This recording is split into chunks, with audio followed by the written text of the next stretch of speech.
Hey kids, it's time to get some SML podcast all up in that.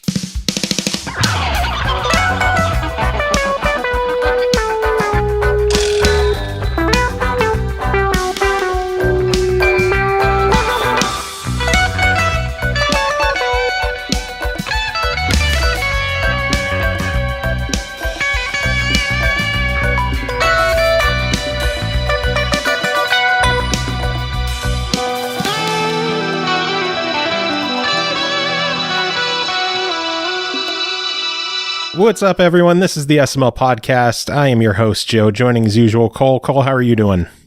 I'm cold. It's fucking cold, Joe. Yeah, it's starting to get chilly out. Why? Because it's turning into autumn, and that's what happens. I think we're a little past the turning into autumn part. I think we've like nosedived into turning into winter territory. Oh, come on. It's not that cold yet. It was like 28 degrees the other night. Yeah, at night. What was it during the day? 50s and 60s? That's autumn. We're actually getting an autumn for once.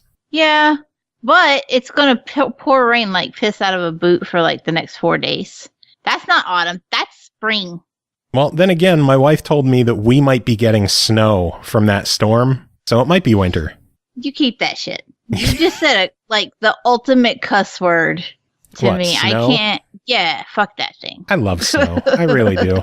The first snow is always so pretty, especially when it's around Christmas. And then after that, I'm like, fuck this miserable horseshit. I like snow in moderation. See, How's that's that? the problem. We don't get it in moderation. Like, even when there's a dusting of it, because it's all dirt roads around here, and it's hills. Like, one lane dirt roads going uphill and downhill in the snow is just a goddamn nightmare. It doesn't matter if it's a dusting of snow. They can say, we might get snow somewhere in the tri-state, and everybody goes, fuck it, we quit for the day. Mm-hmm. Because it's just not worth it. Yeah, my dad lives in Tennessee and said it's pretty much the same down by him. Like, everybody gives us grief. Oh, you're in the South. You guys shut down for a little bit of snow. And it's like, no, fuck you guys. Because I want to see you go down a dirt road in a rear wheel drive vehicle on, somebody else trying to go uphill while you're going down. Good luck. I've done it. I live in the redneck area of Pennsylvania, so. Dude. So I get the redneck from the south and the cold from the north, all in one handy package. That sounds miserable. Anyway, we have a lot to take care of on this show. We got a little bit of news, a couple of reviews, and our Halloween contest has come to a close, and we are going to find out who is winning a grand prize package of 20 Xbox One indies. God damn. I didn't bring me an ink pen to write this down either, so I have to open Notepad and type away. Oh, look at that. You're not prepared at all. I am fucking not, because for like the last 3 months or so that we've been doing this shit, I've been doing it in the living room at my computer, and I've been good to go. All my shit's on my desk. Everything's nice and ready. And today I'm locked back in the fucking bedroom, and it's cold, and I ain't got nothing. Oh, Lord. What are we going to do with you? Laugh at my accent. Dialect. It's not properly an accent. It's a dialect. Yeah, good enough. Anyway, there is a little bit of news that we got to tackle first. I don't have that much written down, just a couple of small things. First one is Sony has decided to delay Days Gone out of the super busy February time slot and bump it to April 26th. Hopefully this gives the game some time to actually stand out and matter, if Sony actually gives it any attention. I don't think it's particularly a bad idea for them. But Yeah. I don't give a shit, because in that's Sony exclusive. So Yeah, that's why Sony delayed it. Maybe that's part of their strategy. Why everybody thinks their shit's so good is because they don't release it when there's anything else coming out. Maybe. And then so it's like Stockholm syndrome. It's all you got. So why not love it? I love you, Days Gone. Like, I love you, The Order 1886. Fuck is that? It was another Sony exclusive that got, kind of shit on because it was like a 3-hour game. Oh. Yeah. But was it like an exceptional single player story event? No. Well, that explains why I was like, the fuck is that then? Yeah, but Sony does have a good track record with exclusives. It's been reported that Spider-Man on the PS4 made more money in its first month than any PlayStation exclusive in the 24-year history of the brand across every platform. Yikes. So, holy shit, Spider-Man blew up. Why Spider-Man of all things? Because it's a good Spider-Man game? Maybe, but it just, like, everybody hollers, oh, we want new characters and new stories and new experiences, and then it's like, oh my god, let me throw my money at Spider-Man. Well, I mean, it's from Insomniac, so that alone bumps that doesn't hurt. Yeah. And it was a good game, so that helps too. I'm sure. And Sony advertised the fuck out of that thing. Also true. So, Stockholm syndrome. Yeah.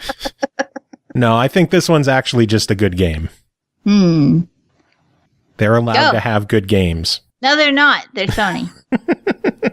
Speaking of dicks, last bit of news that I have is that 2 games were added to the Xbox backward compatibility lineup this week.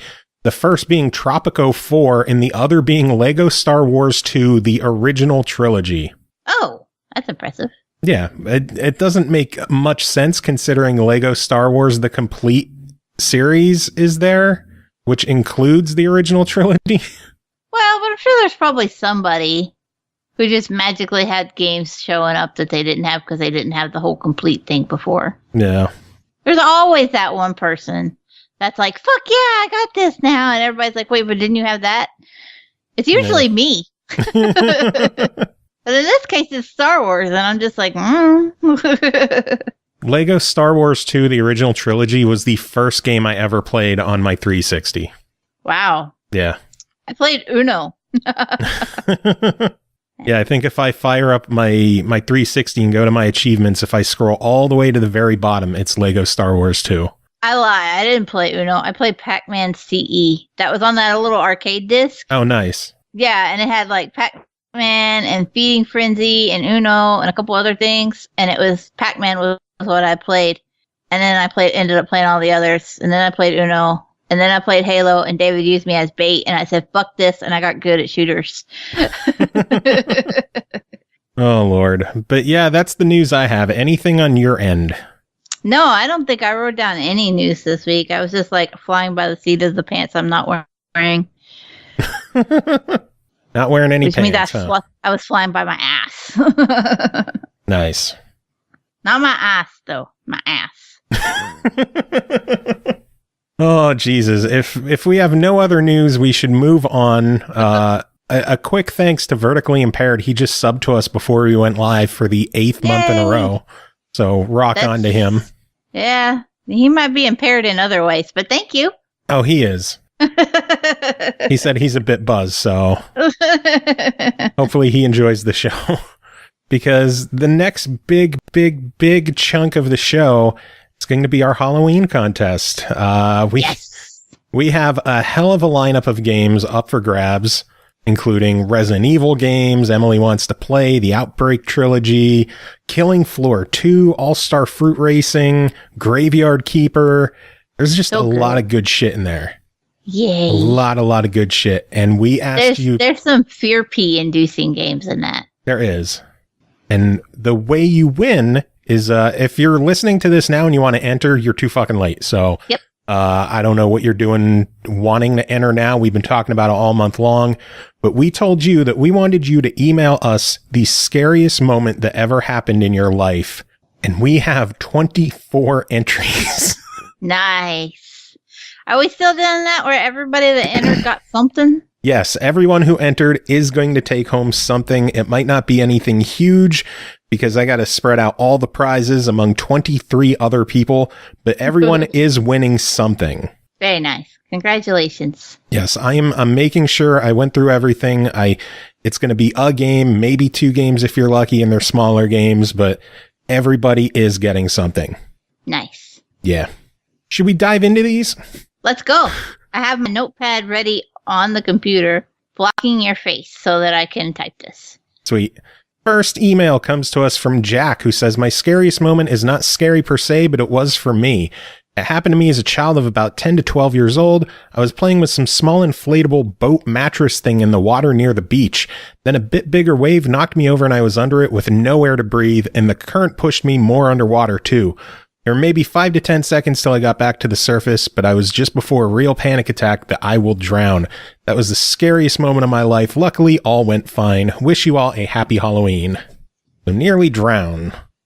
Which to me is scary as shit because I couldn't imagine. I'm afraid of water and I don't know how to swim, so that's terrifying. I used to swim in high school, but I'm just the fear of not being able to breathe just scares the shit out of me.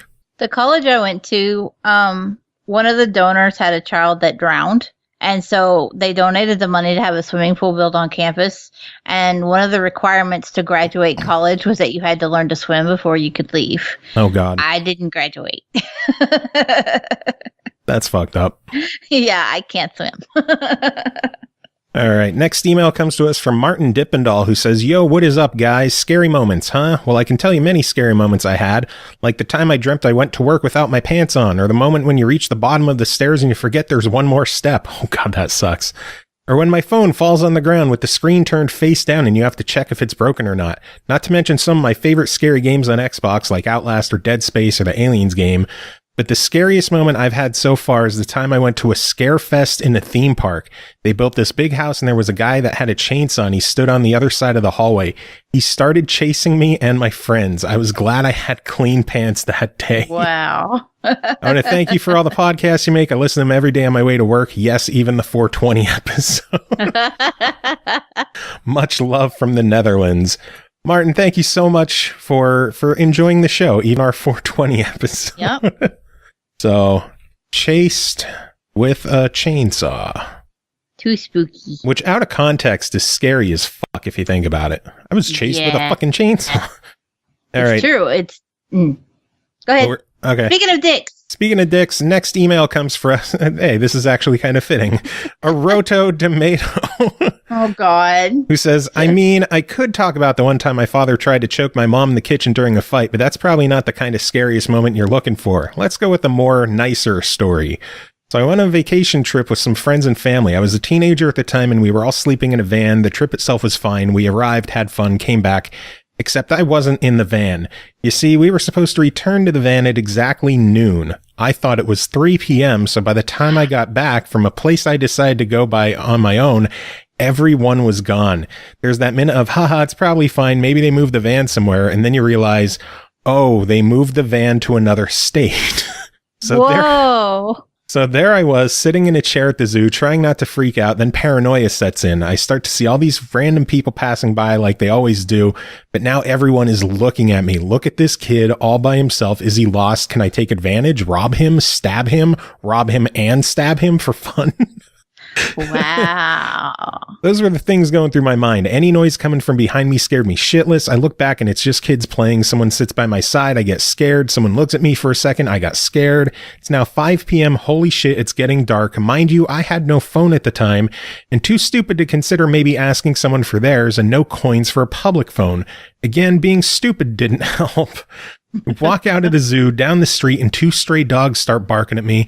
I try walking far away from them, ready to kick if I need to. They follow me for a bit, but give up. I think maybe the van people will notice I'm gone, so I should stay put. But I was the only one in the trip without any relatives. Who knows if other parents will even notice? Go back to the zoo. It's nighttime now. The zoo isn't closed, but holy shit, there's only one. I'm the only one there, it feels. I sit near the parking spots where the van was. And then, in the words of Eric Estrada, there he is, the van comes back. Only took them fucking forever. The parents apologize, the driver too. I fall asleep immediately in my seat, wake up several hours later, and I'm home safe. To crown the adventure, my mom was asked to pay for the extra gasoline used. Wow, that's awful. Holy shit. P.S. About the whole dad choking my mom thing, she's fine. Restraining orders are dope. Damn. So, left at a zoo. That is crazy. That is. And then they made his mom pay. What assholes. They should have done a head count before they left. Seriously, no shit. That's like one of my nightmares, though. Number 1 got left once at a basketball game. It wasn't very far. And, like, they just barely gotten maybe 2 or 3 miles up the road before they realized what had happened. So, jeez.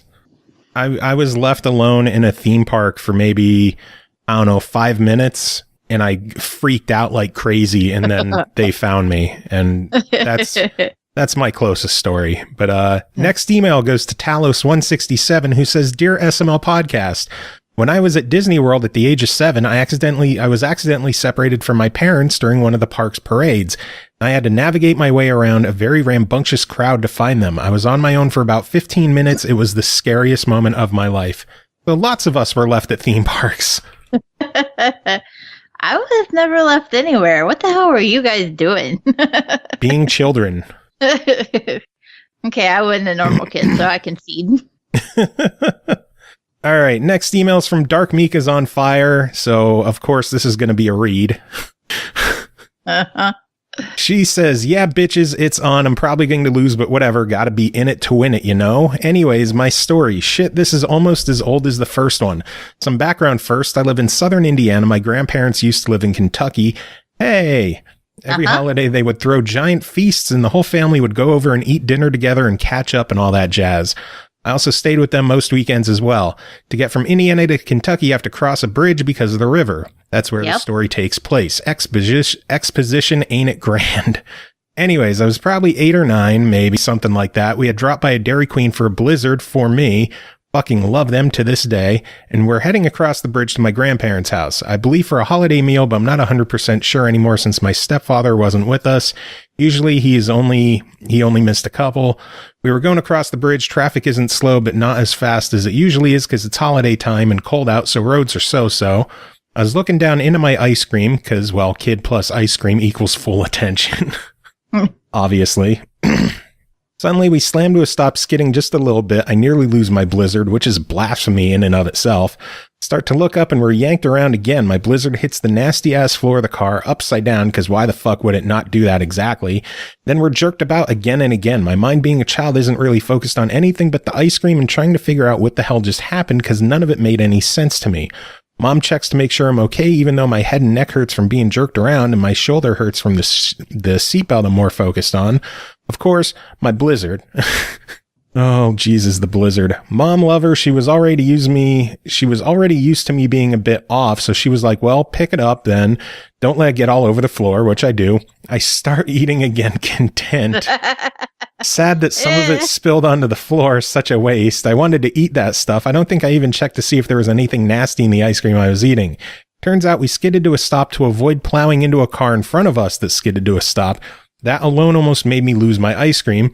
But then we were hit by the car behind us that didn't stop fast enough, and that piled up a few cars, which eventually caused us to slam into the car in front of us. The airbags never deployed. Yay, fucking cars. The car was totaled. Usually I sit in the back seat because my stepdad is usually in the car. The back seats were crumpled a bit. The tail end of the car was destroyed. The front end was pretty bad off too. But neither of us were really all that hurt. Had I been sitting in the back though, I'd have needed emergency care or I'd have died either way. I was more focused on my ice cream and then later on enjoying sitting in front of the ambulance with my ice cream. Oh my God.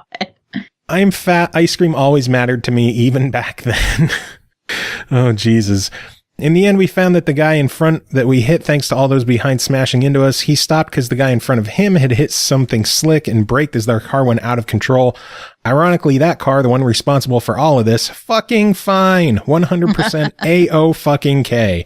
In the end, Mom had to slam into her door a few times to get it open. I had to climb out through her side because my door wouldn't open anymore. Car was totaled, and I would guess taken to the junkyard straight from the bridge. Cops gave us a ride the rest of the way to my grandparents. After we were there, my mom called my stepdad because this was before cell phones existed. So yeah, I almost died that day, and all I cared about was my ice cream. How depressing is that? For anyone wondering about the car, it was a small Ford car. I think it was a Thunderbird. Also, I don't like bridges or cars anymore.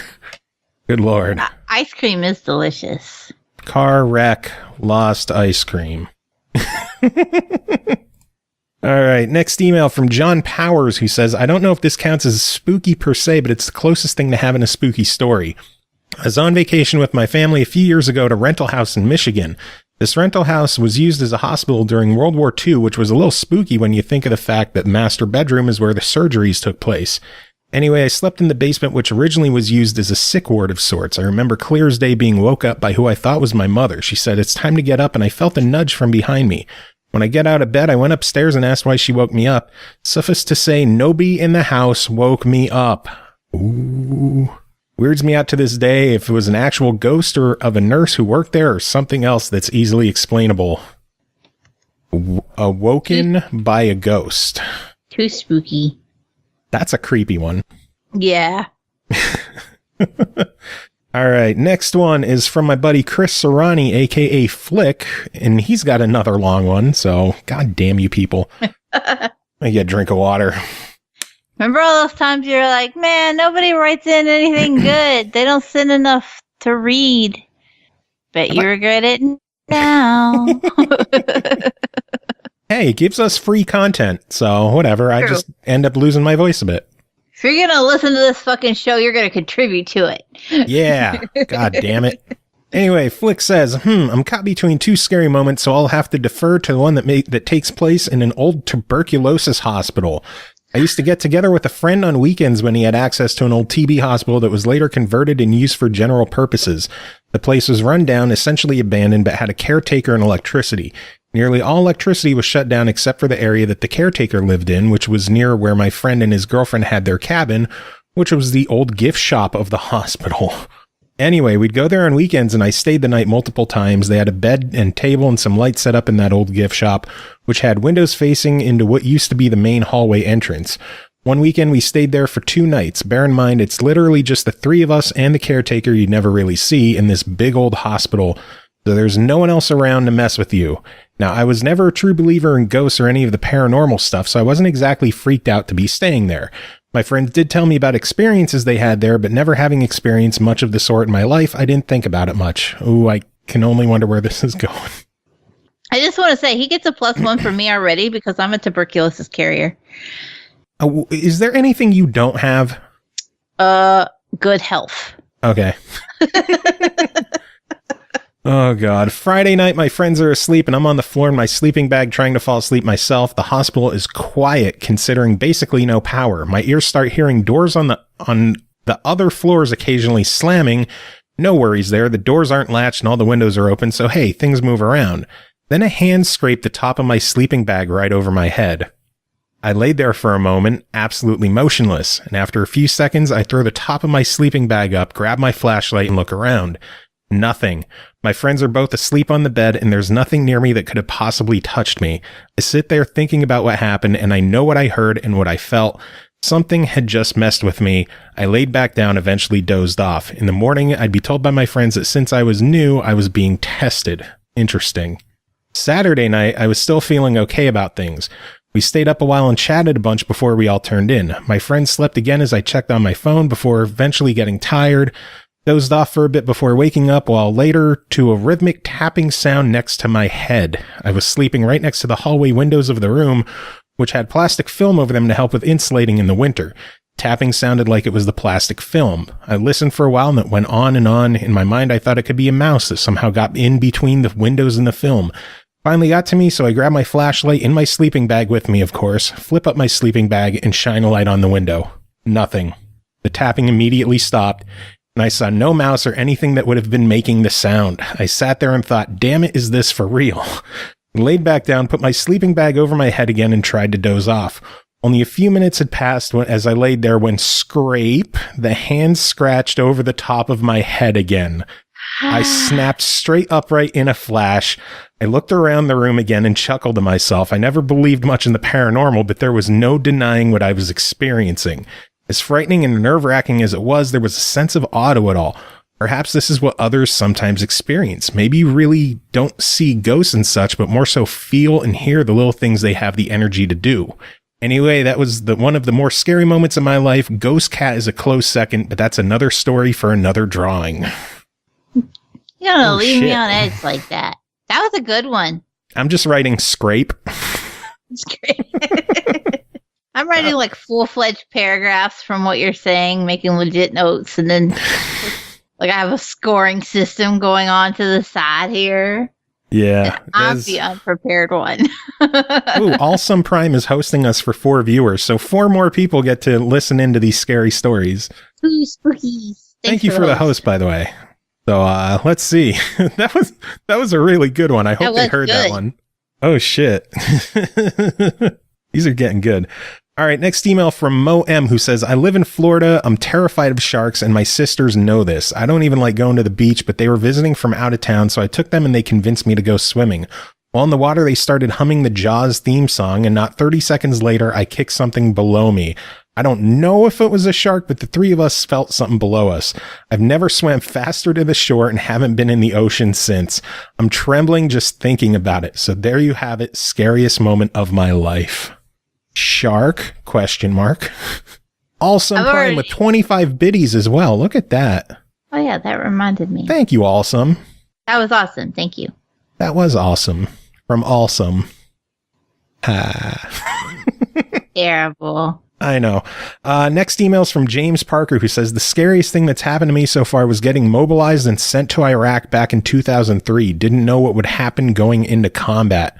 Damn, that's some real life shit. Who was that? James Parker. Sent to Iraq in 2003. That's some real life shit. That is scary shit.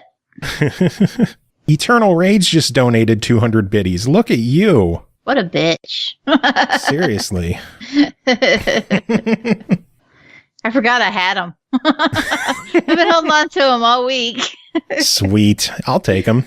I will take your $2 gladly. You can have my biddies. They're actually Twitch RPGs $2 because I did a survey and they gave me 5. Twitch RPG? Yeah, you do surveys and they give you biddies. So I don't pay for bits. I scrape together what they give me. Nice.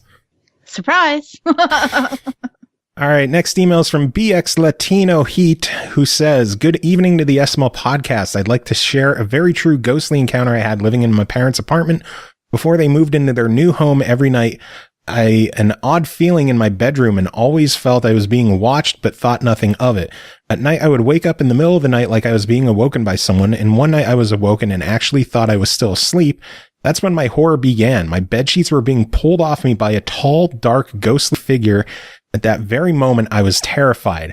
I immediately pulled the covers over my face and body, but to my amazement, it was tugging at my feet and began pulling off the bedsheets again. At this point, I was awake and shitting in my pants. I heard a voice saying, get out of my house. I then looked up and saw a tall man in a suit pointing at me saying, get out now, in a very creepy voice. I immediately called my parents and the lights were turned on and he disappeared. I told my parents my encounter and they told me that a mortician had lived there years ago and passed away. And before they moved in, someone mentioned it was haunted. 2 weeks later, my parents decided to move. My dad bought our house and I was relieved. Thanks so much to the SML podcast and everyone else for hearing my ghostly encounter. Damn. That's spooky. Ghost mortician. That's creepy. That's the worst kind of ghost, because that's a ghost who spent his whole goddamn life dealing with the dead already, and now he's dead. And you're just going to be pissed at that. Because, you know, they're sitting on the other side watching their own autopsy like, that bitch didn't sew me up right.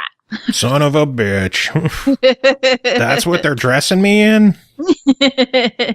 I mean, that's got to be the worst. So, like, have to watch your own autopsy and funeral prep and like be scrutinizing it because you were good at it in your life and they're not. And then scare the shit out of kids who are just trying to sleep. I mean, he was trying to sleep. He was asking for it. True. All right, next email is from Casey S, who says, the scariest moment of my life was when you were driving I guess I was driving in August a couple years ago, but it says you.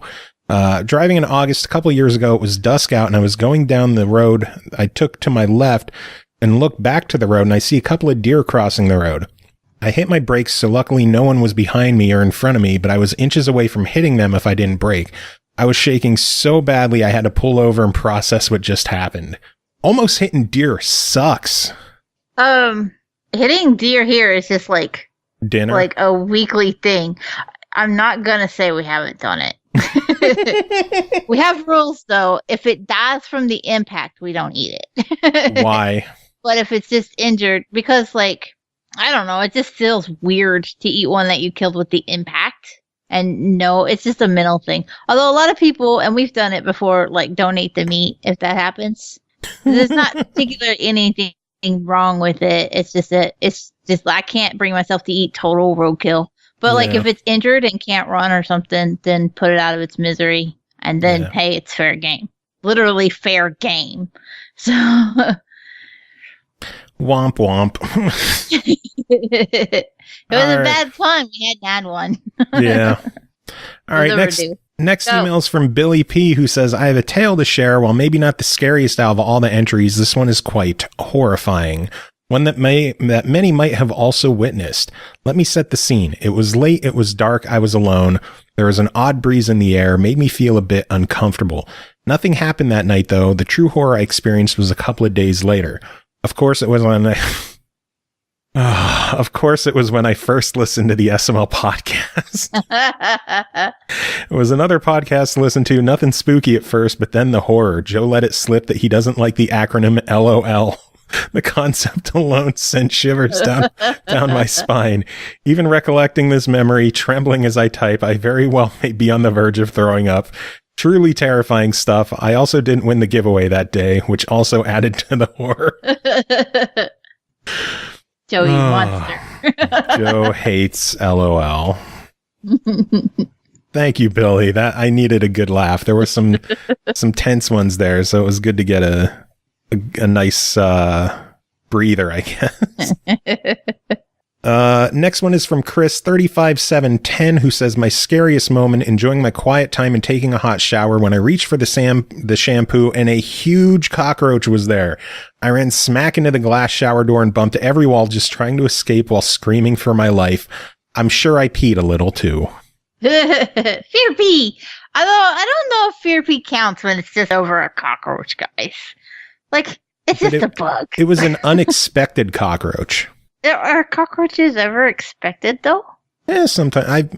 I worked for a rental company, so yes, cockroaches are sometimes expected. Okay, fair trade. Next email is from Leon Claymore, who says, I was at a party with some friends until one of them decided to have one too many drinks and pick a fight with another group of dangerous individuals. We tried to contain the situation, but the danger group was out of their minds. One of them had a knife and tried to use it, but was quickly disarmed. In the meantime, I was throwing a few punches, but almost got choked to death. I could feel the veins in my neck stop pumping blood to my head. It felt like, and the guy wasn't stopping, but security arrived and kicked them out since they looked like the fire starters. But if they took one more minute, I'd be dead. And that was the one moment I could think of where it felt like it might end. Damn. Almost choked to death. Don't deal with like hooligans and bad people. Yeah. Stay home and listen to the podcast instead. Yes. Then you don't die. And you might win a giveaway. You might. Well, technically everyone's winning something. So see? Win-win. Next email is from David P, who says, the scariest moment that happened to me when I was driving my son home one night and a driver did not stop at the crossroads and hit our car broadside. Looked over at my son and he was covered in red liquid. I immediately thought it was blood, but then remembered we just stopped at 7-Eleven and bought cherry Slurpees. Thankfully, everyone was fine. My father also had a horror situation. He worked for TWA Airlines and there was a plane crash on a mountain in Loudoun County, Virginia. He and a few guys from his work were asked to enter the plane and collect the black box. When he went in, he saw the people were still buckled in their seats, dead, and some were decapitated. He told me he turned around and left and said the job was not worth what he saw. Damn. Can I interrupt with a relevant story to that? Sure. D used to be on the fire department here. One of the calls that he had to work was a guy who had a heart attack in his car and drove up under the back end of a stopped school bus. I'll let you guess what happened to his head. Oh. But it was David's job to fish it out of the back seat. Oh, God. Yeah, because here the firefighters are first responders. So they do everything, the EMT and clean up. Like he had to deal. One of the first calls he went on after he joined the department was a 22-year-old had flipped a tractor over on himself while he was bush hogging. Oh God. And I don't know if it, for anybody that doesn't know what a bush hog is, it's literally like a giant lawnmower deck that you pull behind a tractor.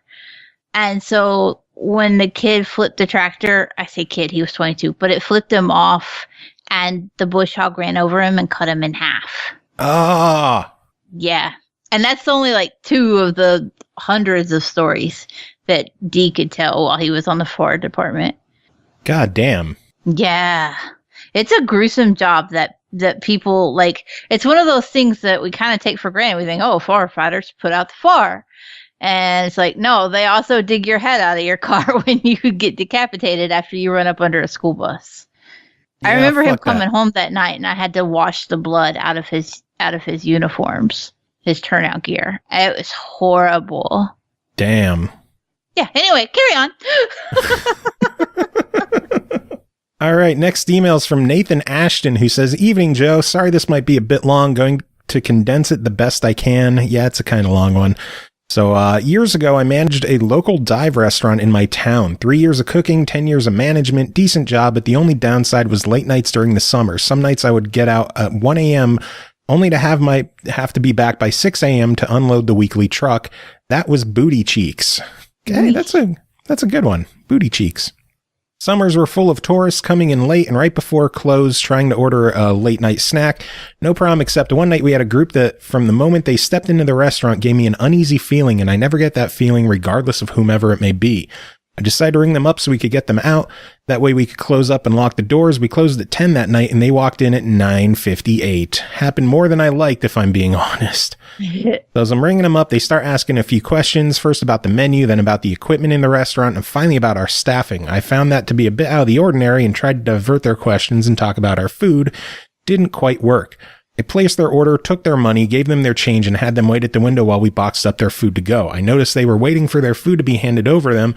They began to walk around a bit and in a way scope the interior out. Maybe they found all the taxidermy, walleye, and perch on the wall interesting, or maybe they were up to something more sinister. I handed off their food and told them to have a good night and enjoy the food. They appreciated the comments and head out the door and took off out of our parking lot. Finally, we could close up, clean up, and get the hell out of there. My nightly duty as a manager was to count our drawer and make sure we weren't short cash and that all of our credit card transactions were in order for the owner in the morning when he comes by, takes the cash and deposits it to the bank. Summer days at the restaurant, we would easily do $10,000 in sales.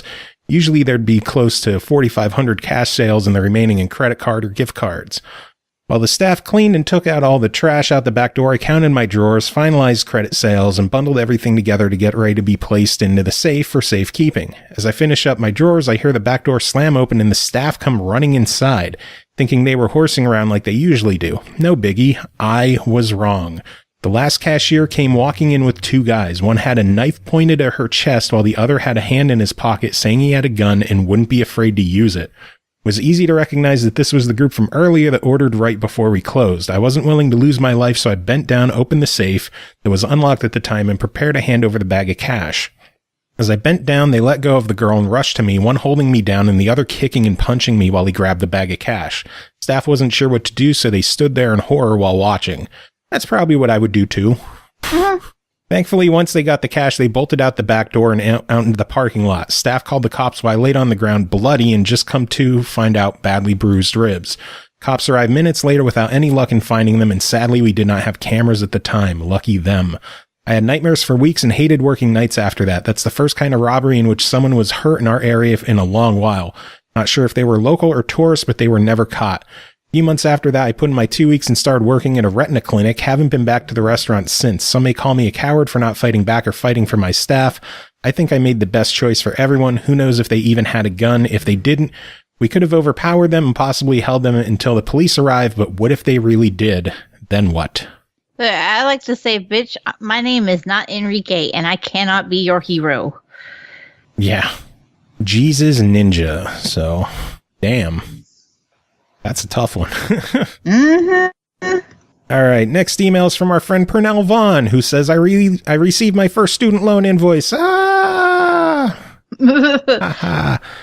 do it. Truly, the most scary thing to ever happen to me? Well, outside of traditional things like a car breaking down or anticipation of a bill, I think the scariest thing to ever happen to me would range between a childhood story and an adult story. You can either choose a specific one or read them both.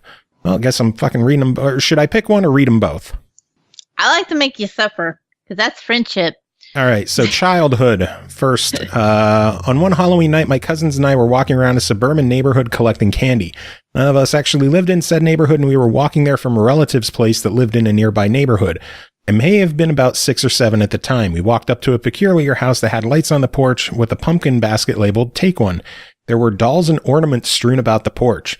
Suffice to say, one of my cousins was a jerk and took a huge handful of candy. As he pulled his hand back, a Freddy Krueger doll rose up from a nearby chair and yelled, "It said take one. Give that candy back now." We yelled and screamed and took off running. The Krueger man gave chase and we sprinted off into the night. During the chase, we split up in order to make our escape. Unfortunately, this also resulted in me being alone and lost in this weird neighborhood on Halloween night.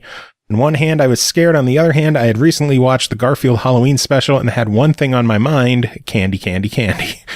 I wandered the neighborhood scared and alone, but still knocking on doors and collecting candy as I wandered around, hoping to find my way back to familiar territory. That never happened. Instead, my mother and my aunt ended up driving around the neighborhood in a panic search for me. They found me at around 11:30, still wandering and trick-or-treating. Pronounce the reason that we have trick-or-treat times designated for us now. Pretty much. All right, adult story.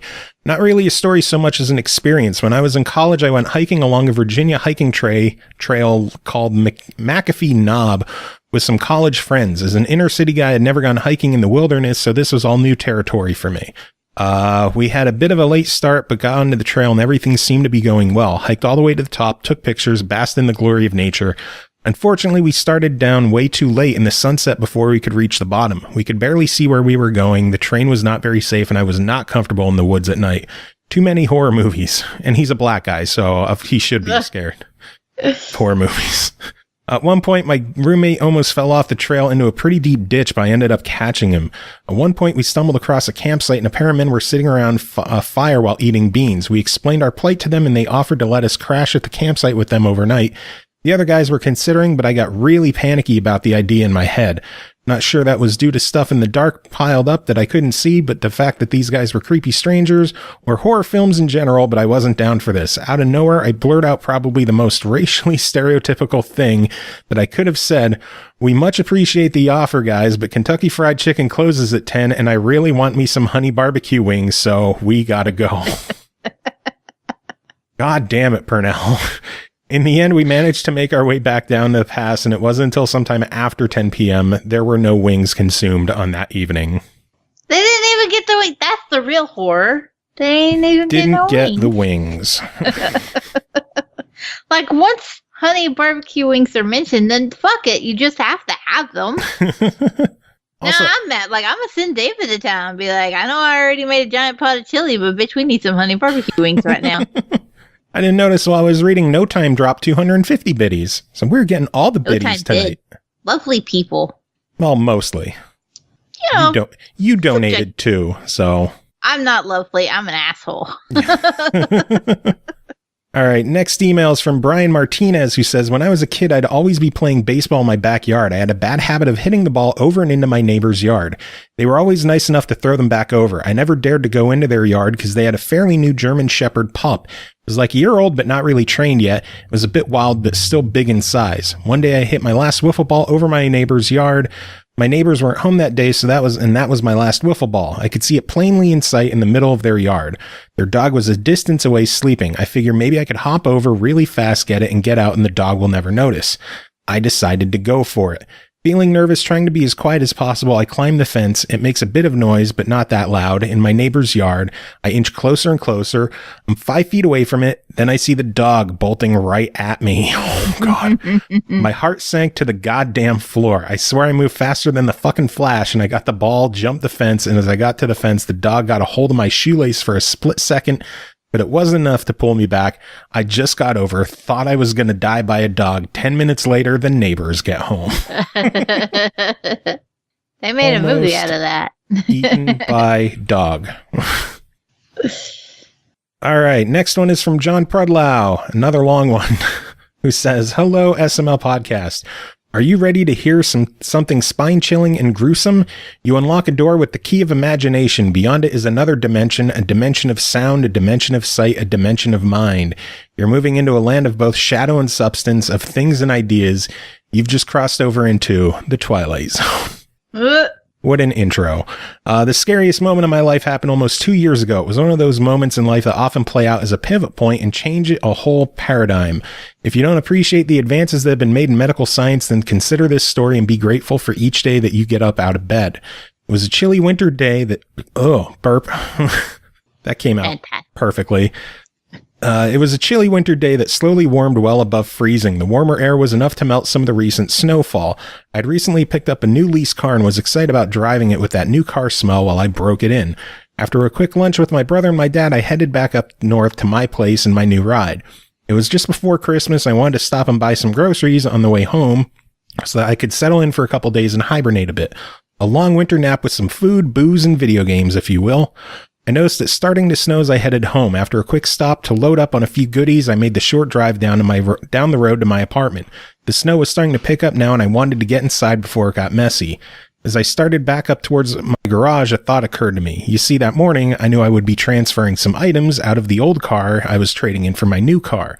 So in a moment of haste, I grabbed several items, including my garage key, out of the car and put them in my apartment upstairs. Realizing this, I shut off my car, got out, and ran around towards the entrance to my building, and then it happened. An ice patch. Oh no. Oh. The snow on the roof had melted earlier in the day, ran down the gutter drain, spilled onto the parking lot, and froze again. The newly fallen snow had covered this wicked layer of black ice. In the blink of an eye, but what also seemed like forever, my body was twisted around 90 degrees, and I fell with my leg tucked under me. All at once, I heard and felt the crack of bone as I went down. Oh shit. Oh, too real, too real. Make it stop. Laying there in pain and shock, I tried to gather my thoughts and understand what just happened. The adrenaline rush was enough to anesthetize most of the pain for the moment, but as I lay there on the cold ground in a puddle of ice and snow, I saw my leg lying flat on the ground, and my foot also lying flat with the sole of my shoe facing down, pointed almost 90 degrees from where my leg was aimed. In a moment of panic and confusion, I reached over and grabbed my foot and quite literally reattached it to the rest of my leg. I cried out for help to anyone who could hear me in earshot, but there was no one around. The streets were quiet, and all I could hear was the sound of the wind through this falling snow. At this point, there was so much fear and disillusionment. God, you were using so many big words. Look at you. What had I done? Was this a dream? Would I ever walk again? I crawled over to my new car and managed to pull myself up to brace my knee from my good leg up on the passenger seat. Maybe the situation was somehow better than what I had just felt, witnessed, and experienced. So I decided to test my foot and leg by stepping on the ground and putting weight on it. Oh, immediately my tibia bone came down over the side of my foot and almost touched the ground had I not let up whilst howling in pain. Knowing that I needed to get inside and get some kind of medical attention, I pulled out my phone and dialed my neighbor. Fortunate enough for me, she was home and shortly opened her garage door and let me into her apartment. I called my parents, who drove me to the hospital over an hour later. The surgeon on call took some x-rays and after a long examination explained the injury with the metaphor of twisting a stick to break it. It was a trimaliar fracture of my ankle. I have no idea if I said that word right. Oh, man. A trimaliar fracture of my ankle. The malleus bones shifted over in the break and tore a couple ligaments in the process. The day after Christmas, I went into surgery. I would not be able to drive my new car and would have to move in with my parents for the next couple of months since my apartment was on a second floor. In the spirit of SMLoween, I can honestly say that the inside of my fibula looks like something out of a Frankenstein movie with the plate and all the screws that are drilled in there. But I am lucky to live in this day and age. Over 100 years ago, I would have, at the very least, needed a splint and probably wouldn't have even been able to walk again at all. Instead, the bones healed enough to walk and jog on my own within 7 or 8 weeks. That cold day in December was the scariest moment of my life. Hope you enjoyed my telling of it.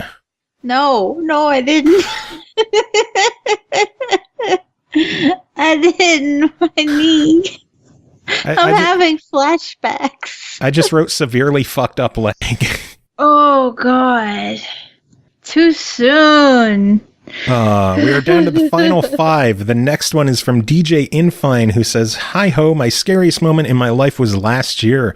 Come home from work at Halloween and nobody's home. I do what I do after work, go to the shower, into the kitchen, and I'll go to the living room a little bit playing with my Xbox, but then my wife, son, and my daughter open the door as the dead, a little witch, and a monster from outside screaming so loud that I run outside the living room and whoa, what was that? Help, my heart. That was so intense. Thanks for the chance, and you and your family a great Halloween." So his own family scared the shit out of him. I like that family. Scary family. All right, next one is from S. Archer, who says, "One of my scariest moments was a few years ago. I was home alone and sick, so I was bundled up on the sofa watching a film, something with Nicolas Cage, though I can't remember what," which is, important information in this story. Yeah. I mean, it's big difference if you're watching, like, what's that one where they escape? Is it Escape from LA or something like that? Con Air? Con Air! Yeah, it's a big difference if you're, like, watching Con Air or if you're watching, like, The Babadook. Anyway, it was around 10 at night when there was a sudden knock on the window. Naturally, I was scared and didn't want to go check it out. I'd seen enough horror movies, so I peeked out the window. There was my friend who decided to come completely unannounced. It spooked me a lot, but let her in, and she ended up watching me on Skyward Sword. But yeah, that was pretty scary. I did get spooked too coming home once, and there was a kid. They went down a driveway, and as I went past, they were gone, despite there being a locked gate. So maybe it was a ghost. I don't know. Ghost kids are scary. Like, I can handle a lot of ghostly bad shit happening, but once you start pulling kids into it, I'm like, yep, done. Bye. Yeah. All right, next one is from John Harvey, who says, "Happy Halloween, you bunch of spooky bastards." I've always been interested in the supernatural. Ghosts, demons, monsters, all that stuff fascinates me. Now, when I say fascinates, I mean in the same way I'm fascinated with comic book characters or Star Wars or something. I love the stories, characters, and lore of something like Marvel, but at no point did I ever believe that Spider-Man was actually swinging through Manhattan. Really? I did. I mean, he's not. My friend, however, was a whole other kettle of fish. His mom was one of those new age Earth mothers, always clutching a crystal and smelling of Yaling or Yalang or Jojo Ba or some shit. Anyway, she would go on about the spirits and negative energy in the house. She had the kid convinced that there was a ghost living there. They called it the mother and would attribute every little creak, bump, or weird experience to her actions. One day I came over to play. We ran around, played soldiers, and eventually crashed in front of the TV. After a while, the older sister came home from school and, taking off her jacket, walked into the living room. "You two could put things back when you're done with them," she said, moving a wooden stool from the middle of the room back against the wall.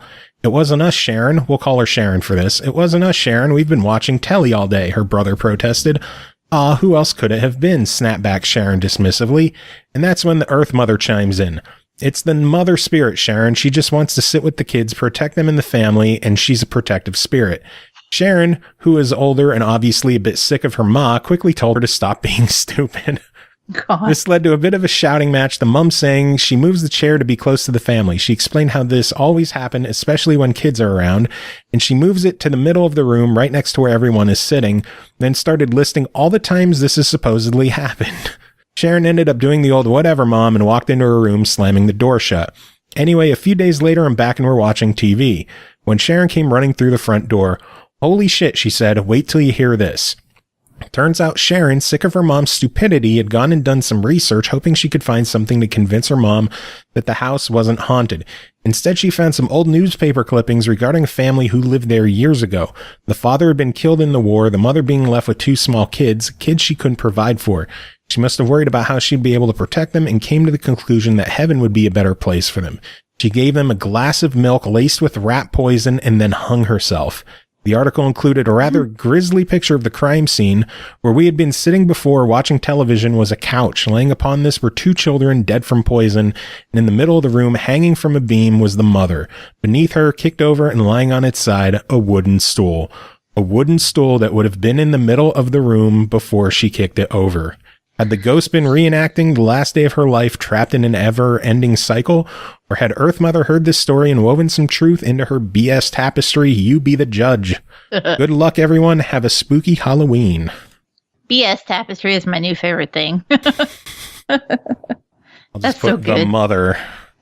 Damn, that was a good one. I can confirm that mothers are scary. All right, next one is from our friend Jacob Garner, who got his in right on time. We got two of them that were like right after 8 o'clock, but considering this was originally supposed to go till 9, I'm letting them slide. Okay. So Jacob Garner writes in, righto, so I actually have 2 video games that scared the bejesus out of me. The Doom clone Alien Trilogy, based on the series when it was just a trilogy, despite Alien Resurrection coming out like a year later, but I digress. And the first-person horror title, Condemned Criminal Origins. Alien Trilogy was basic enough. I used to stay at my Aunt Peggy's for the first weekend of every August, every summer, because there was a toy/auto/craft show that we would go to. I'd blow all the money I'd saved over the year and come back with tons of Star Wars, Star Trek, and Aliens toys I could get my hands on. She also showed me the first 2 Alien movies since I'd caught Alien 3 on TNT. Mind you, I was about 12 or 13, so Alien and Aliens blew my mind. She was also like, hey, your cousin bought the Alien Trilogy game for PC. You can play it whenever you want. I had watched my dad play Doom, and I remember playing the demo for Descent whenever we would be in a computer store, but the Alien Trilogy was possibly my first M-rated first-person shooter I'd ever played. They had everything, the xenomorphs, the facehuggers, etc. One of the gameplay mechanics was you had to use the scanner so you could see what was coming for you, and you'd actually hear the xenomorphs even if you couldn't see them. Made for some nice atmosphere along with facehuggers that would frequently pop out of the vents in the walls. So during the first weekend I was playing this, I was easily up until 2 to 3 a.m. playing this game nonstop, despite sucking as I was figuring out how everything worked. Possibly the latest I'd ever stayed up at that point. Now my aunt's house is ranch style and it's essentially one big hallway with the rooms jutting off the sides. The computer room was on one end of the couch, so I was sleeping on the other end. It's 2 or 3 in the morning. I was tired as hell and I couldn't find any of the light switches. So there I am, trying to make my way down a dark hallway, groping for doorways and trying to find a light switch, and I am so damn sure I'm hearing this alien growl. And it doesn't help that there were vents everywhere, and I was afraid that the facehuggers were coming. You know that age when you're old enough to know it's not real, but still scared shitless that it might be real. Eventually, I found my way to the couch and hid under the blankets for the rest of the night, but that's how Alien Trilogy scared the shit out of me. And it looks like I don't have time to type the other. Cheers. I'm sad because Condemned was one of my first horror games once I started playing games again. And so I wanted to hear what scared him, but... Nice. I remember waiting forever to get it too because we had the rule that we don't buy games unless we're both going to play it, and D won't play a horror game to save himself. He won't watch a horror movie or nothing. And so I had to wait forever until I caught it on sale at GameStop for $1.50. And it was worth it. Anyway, we got one final email, and this is from your buddy Studa, who said, there was a time when I was around 8 years old when a few of my cousins and I went into the cow pasture behind our house. The area's about 2 miles long and half a mile wide. We decided to go beyond the distance we were told we should. We actually saw 2 snakes and even a dead cow. As we were leaving, the cows were coming across to the side we were at and started chasing us. We ran, and at one point, 2 of us got stuck in the mud running. We finally got across the fence with a bull and a few cows about 200 feet away. They nearly got us. So, evil cows. I don't understand this. Studa, as an adult, is only 5'2", so when he was 8 years old, he was maybe 2.5 foot tall. The bull would have been terrifying at that age. All right, so let's see. Let's recap. Jack nearly drowned. Martin was chased with a chainsaw. Oroto was left at the zoo all day. Talos was lost at the theme park for 15 minutes. Dark Mika got in a car wreck and lost her ice cream. John Powers was possibly awoken by a ghost. Flick, Scrape. Mo M, Shark maybe? James Parker was sent to Iraq in 2003. Latino Heat had the ghost mortician. KCS almost got hit by a deer. Billy P hates the I hate LOL. And the SML podcast in general. Christy was a cockroach instead of shampoo. Leon almost choked to death. David P had Slurpee blood and TWA decapitations. Nathan was robbed and beaten up. Purnell didn't get the wings. Brian almost got eaten by a dog. John Prodlow severely fucked up his leg. DJ and Fine had a scary family. S. Archer had the unannounced friend and ghost kid. John Harvey had the mother. Jacob had Alien Trilogy, and Clifton had evil cows. So, out of all of these, which is the scariest? The one I have the most points beside of is, where'd it go? Where'd the tuberculosis the place one hospital. Yeah, Flick. I was leaning between him and John Harvey's The Mother. Yeah, that one's a good one too, and that's my second. Oh man. Well, you had Flick as your top one. Do we award him the victory? Yeah, I think so. All right. That's just unnerving as shit to think of something just fucking with you like that. Well, Flick, congratulations. You had the scariest story, which honestly, while reading it, I was getting goosebumps. I was legit getting freaked out reading his story. Yeah. That one was really, really good. So Yeah. I will be discussing with him the prize. He doesn't own an Xbox. Oh no. So there is a chance that all the rest of the prizes might be split among everybody else. That would be pretty cool. That would be. So I got to talk with him, figure out what we're going to do about it. I do have a two PS4 games for him that I was going to give him as his runner-up prize anyway. But now I just got to figure out what I'm doing with this. So yeah, that's complicated. But stay tuned to your emails. Who knows what the fuck will happen? Otherwise, it's goodies for everybody else, possibly. Yeah. Either way, you're going to end up with something. Yeah. And you may end up with more something than something. We don't know. We'll see. Yeah, you might.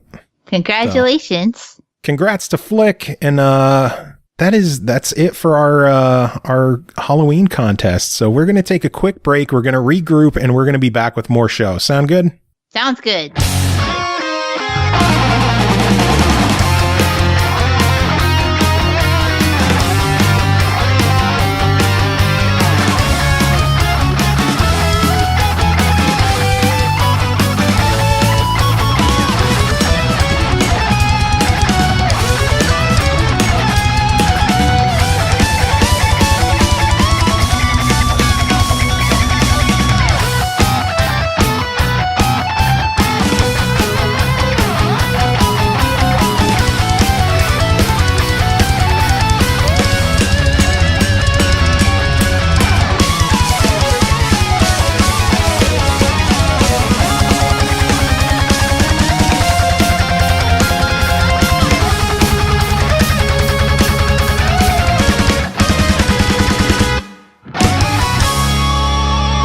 All right, welcome back, everyone. Thanks for sticking around. We do have reviews to get to in this episode. It can't just be all fun and games and contests. Starting off fuck with that shit. Seriously, fuck all the contests. The fun stops now. As you could tell, Tim Ekkebus is here. Heyo. How's it going? Good, man. I don't know. I think I ate too much for dinner. Maybe I shouldn't have had that big piece of chocolate cake afterwards, but now I'm sitting, I got my water, and hopefully I won't have to run to the bathroom. I'm going to go with it was a good idea with the chocolate cake. It always is. Always. So, Vigi Games, you're here to talk about a pretty big one.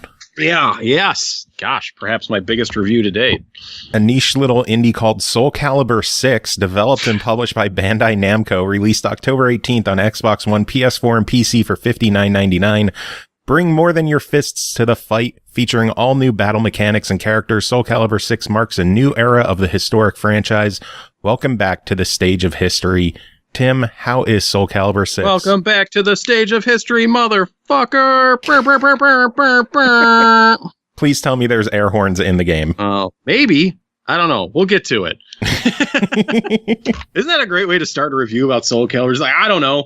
Who knows? I'm not discounting it right off the bat. Yeah, so SOULCALIBUR, it has been a fresh minute for this series. There was, Tekken is on iteration 7 now. I guess that's kind of its closest Well, I mean, yeah, it came up in the late 90s, but Tekken is an entry ahead, as it should be. But it feels like SOULCALIBUR has been off the mind for a long time now. But yeah, it's 20 years of SOULCALIBUR. I started playing the Soul series with Soul Edge. I am a Soul hipster. And I wasn't a huge fan of Edge, but Edge was a cool game. Is a weapons fighter. The home port had this cool, like, giant mission mode. But then it's like, yeah, there was fucking SOULCALIBUR, which, for you young people out there that might not remember, was kind of like, that game was huge in 1999. Can I date myself? I remember playing SOULCALIBUR on the Dreamcast on display at my local Hollywood Video. Oh, well, when did Hollywood Video go out of business? It's been too long. It's been a while. I did go into one while I lived in Buffalo, so there is that, but it's been a while. Yeah, I mean, like, that was the year I graduated high school, to date me. But yeah, it's like came out. It was a launch game for Dreamcast. I spent a lot of time playing it in the arcade at the University of Buffalo. And yeah, when Weiss got his hands on a Dreamcast, like, I was just like, this is what we're doing tonight. This is all that we're doing is playing Soul Calibur. Like, that was the huge game in 1999. It was like, it was like the best fighting game. It was the best looking game. It was widely agreed upon at the time to be one of the best games ever made. Still true, in my opinion. Soul Calibur 2, of course, was also incredible, which, if anyone listening to this is a longtime follower of X-Strike Studios, knows that is something that we talked and joked about nonstop and created elaborate, very canonical lore for, involving Yoshimitsu and Lizardman going on a road trip and having adventures. But, then things kind of took a turn after 2. Because with Soul Calibur 3, they made the head-scratching decision to go from a multi-platform game to a single-platform game. I remember it wasn't even on the best-selling platform. I remember us bitching about that when it happened, 15, however many years ago that was. It was like, yeah, instead of Soul Calibur 2 was awesome. It was out on each of the 3 systems at the time. Each system had its own exclusive character, Link, Heihachi, and fucking Spawn. But it was like, whatever. Each version had its own identity. Like, this is cool. This is awesome. And then they're just like, okay, 3 is just going to be on PlayStation 2. And that's it. And 2 platforms worth of fans were like, oh, okay. Okay. I mean, I got it at the time, but like, this is definitely when the series started to kind of go into a slump. Like, the fighting didn't feel as good.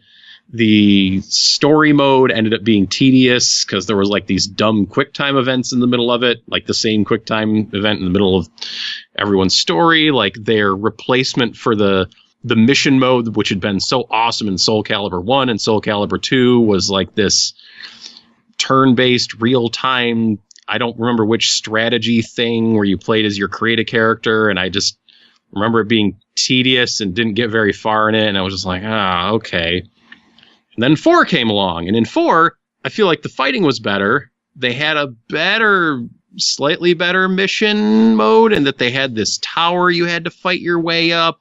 But then there was everyone remembers about Soul Calibur 4 is the Star Wars. Oh, yeah. Yeah, they had Yoda and Darth Vader as your platform exclusive characters, along with the Apprentice from, which at the time was the upcoming game Force Unleashed, The Force Unleashed. And it just left a really weird stain on what was otherwise like a pretty solid fighting game. And that there was just this Star Wars stuff in there that just, even as a huge fan of Star Wars, just did not go, just didn't go. Like, they experimented with this armor break system where you could break characters' armor and then you do more damage to that segment of their body. But it was like, it was just not, it didn't really, I don't know. It was kind of more of a distraction than anything else. And then they're like, okay. We're gonna really hit the big reset button, and they went with 5. They kind of flushed a lot of the old characters and brought in the Soul Calibur kids.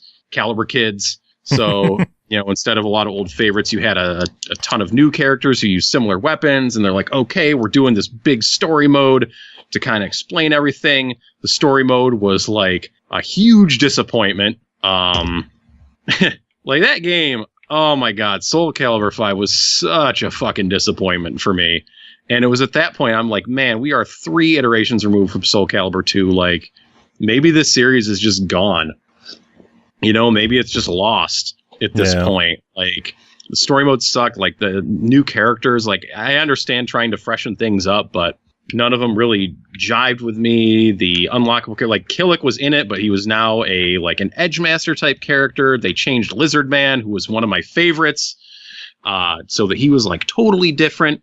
And the changes they made to the fighting, like, they added a meter, and there was a lot of things that drew upon your meter. So it suddenly became just like every other fighting game with super combos, and most egregious is that like your guard impact, like the parry move that had been such a big part of Soul Calibur from the start, now took meters, so you had to think about using your meter when it came to like doing one of the most basic defining actions of the series, and I just did not fucking like Soul Calibur 5. So when they announced Soul Calibur 6, I was like, okay.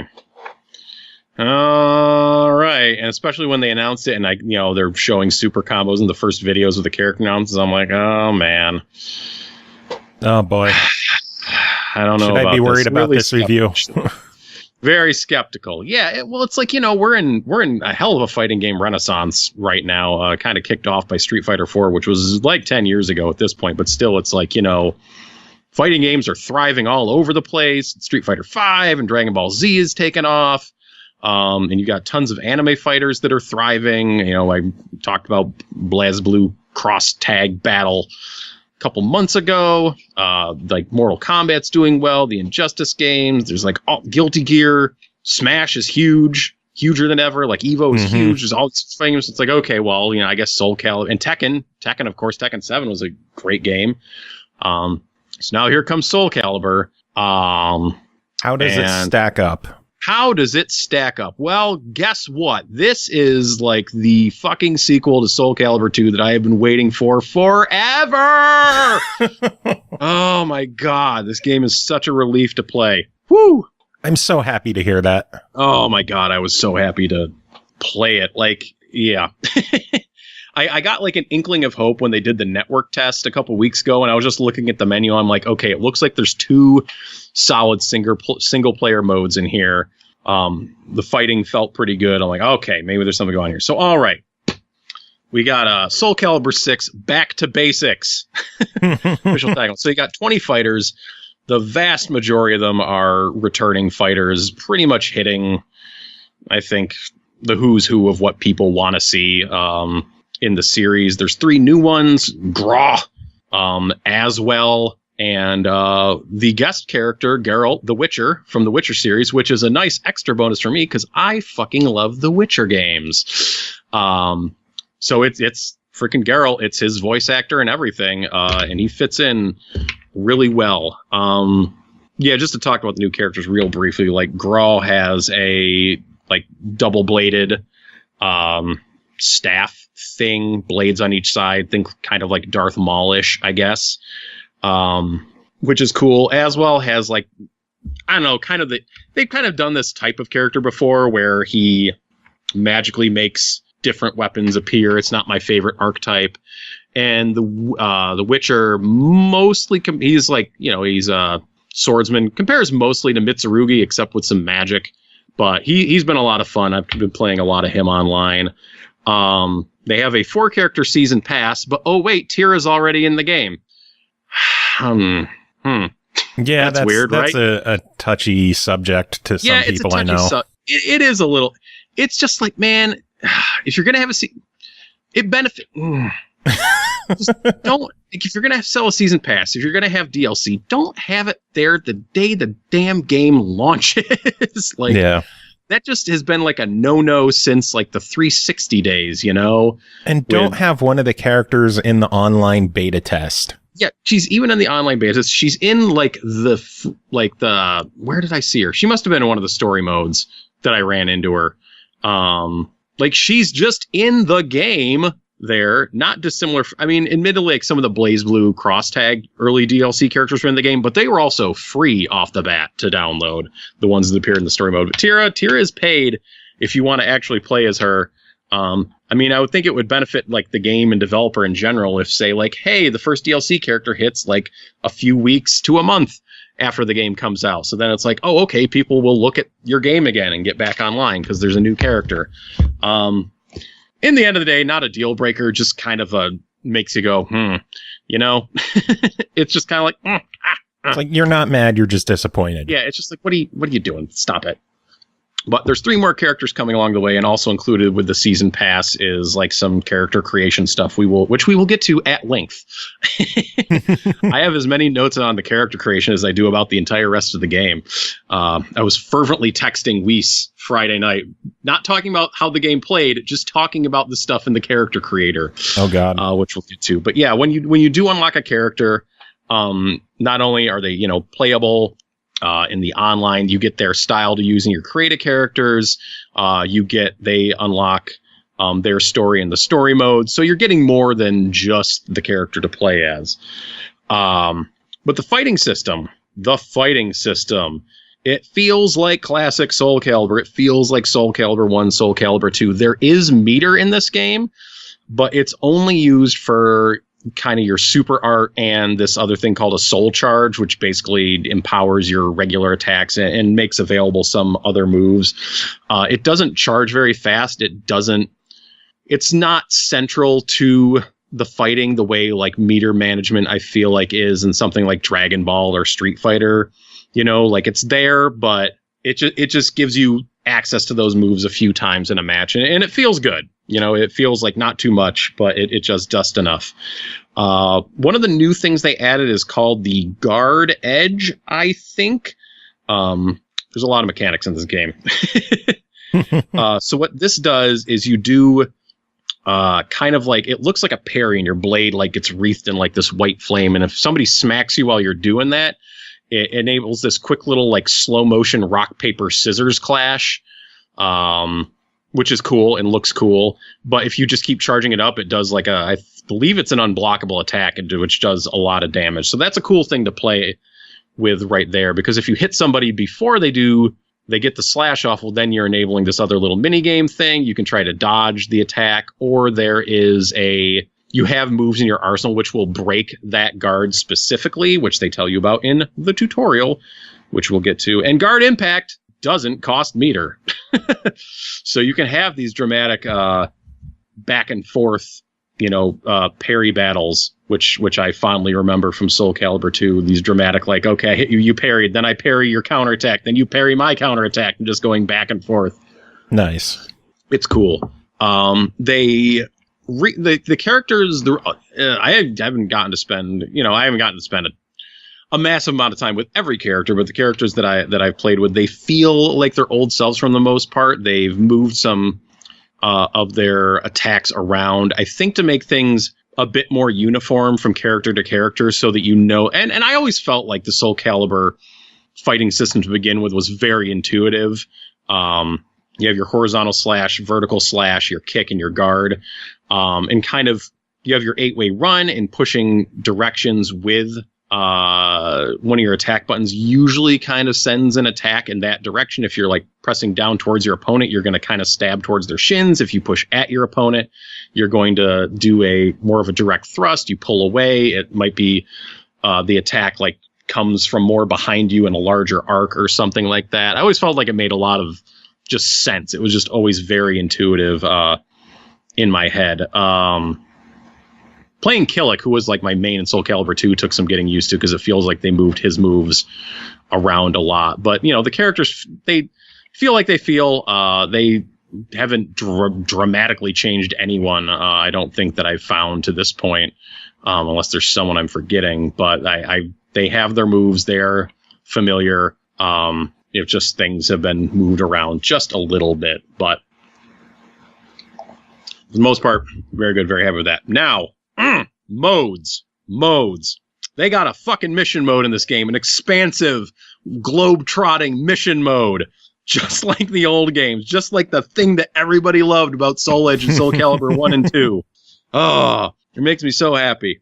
That was the thing. That was if they announced that at the beginning, like, hey, we're making Soul Calibur 6, Geralt's going to be in it, also a mission mode, I would have been like, okay, sold. That is like what I want the most, because it's like, especially now, I don't have a lot of people locally to play Soul Calibur with, and online is a lot better than it was 10 years ago, but I want that big mission mode. I want single player content in my fighting games to give me something to do with it, Yeah. Yeah, you take you when you start off this mode, the Libre de Soul mode, you make a character, It's kind of annoying. You can't just bring over one of your already created characters that I could find, because I spent a bunch of time making a character that I intended on bringing over into this mode, and then they're like, there was no place that I could find to bring it over. So just kind of be aware of that. So you make a character with the expansive create a character mode, which I'll get to in a moment here.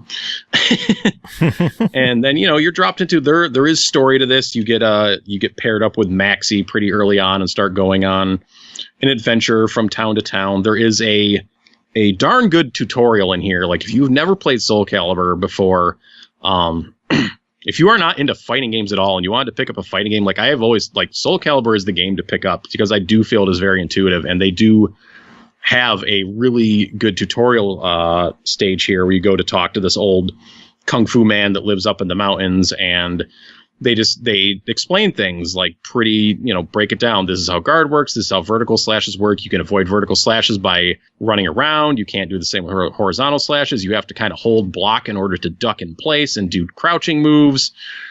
This is how super combos work. This is how guard impact works. This is how counters to this work and counters to this work. So it's really good at breaking things down that I don't feel like any Soul Calibur has broken down quite as explicitly and in as much detail in the past.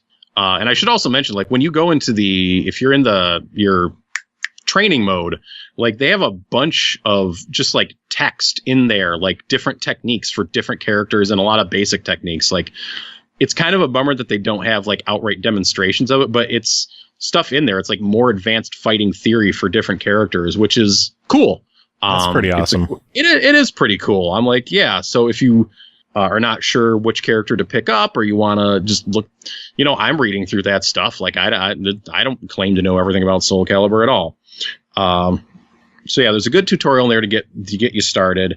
And then, yeah, there are missions, and the important thing about the missions, and what has made it interesting in games past, is that, like, from mission to mission, they change up kind of the stipulations of the mission. So it's like, okay, here is a mission where throws do more damage. Here's a mission where low attacks or counter attacks do more damage, or this specific thing does more damage, or both, this attack is better for you and your opponent, or you have to beat 3 opponents in a row.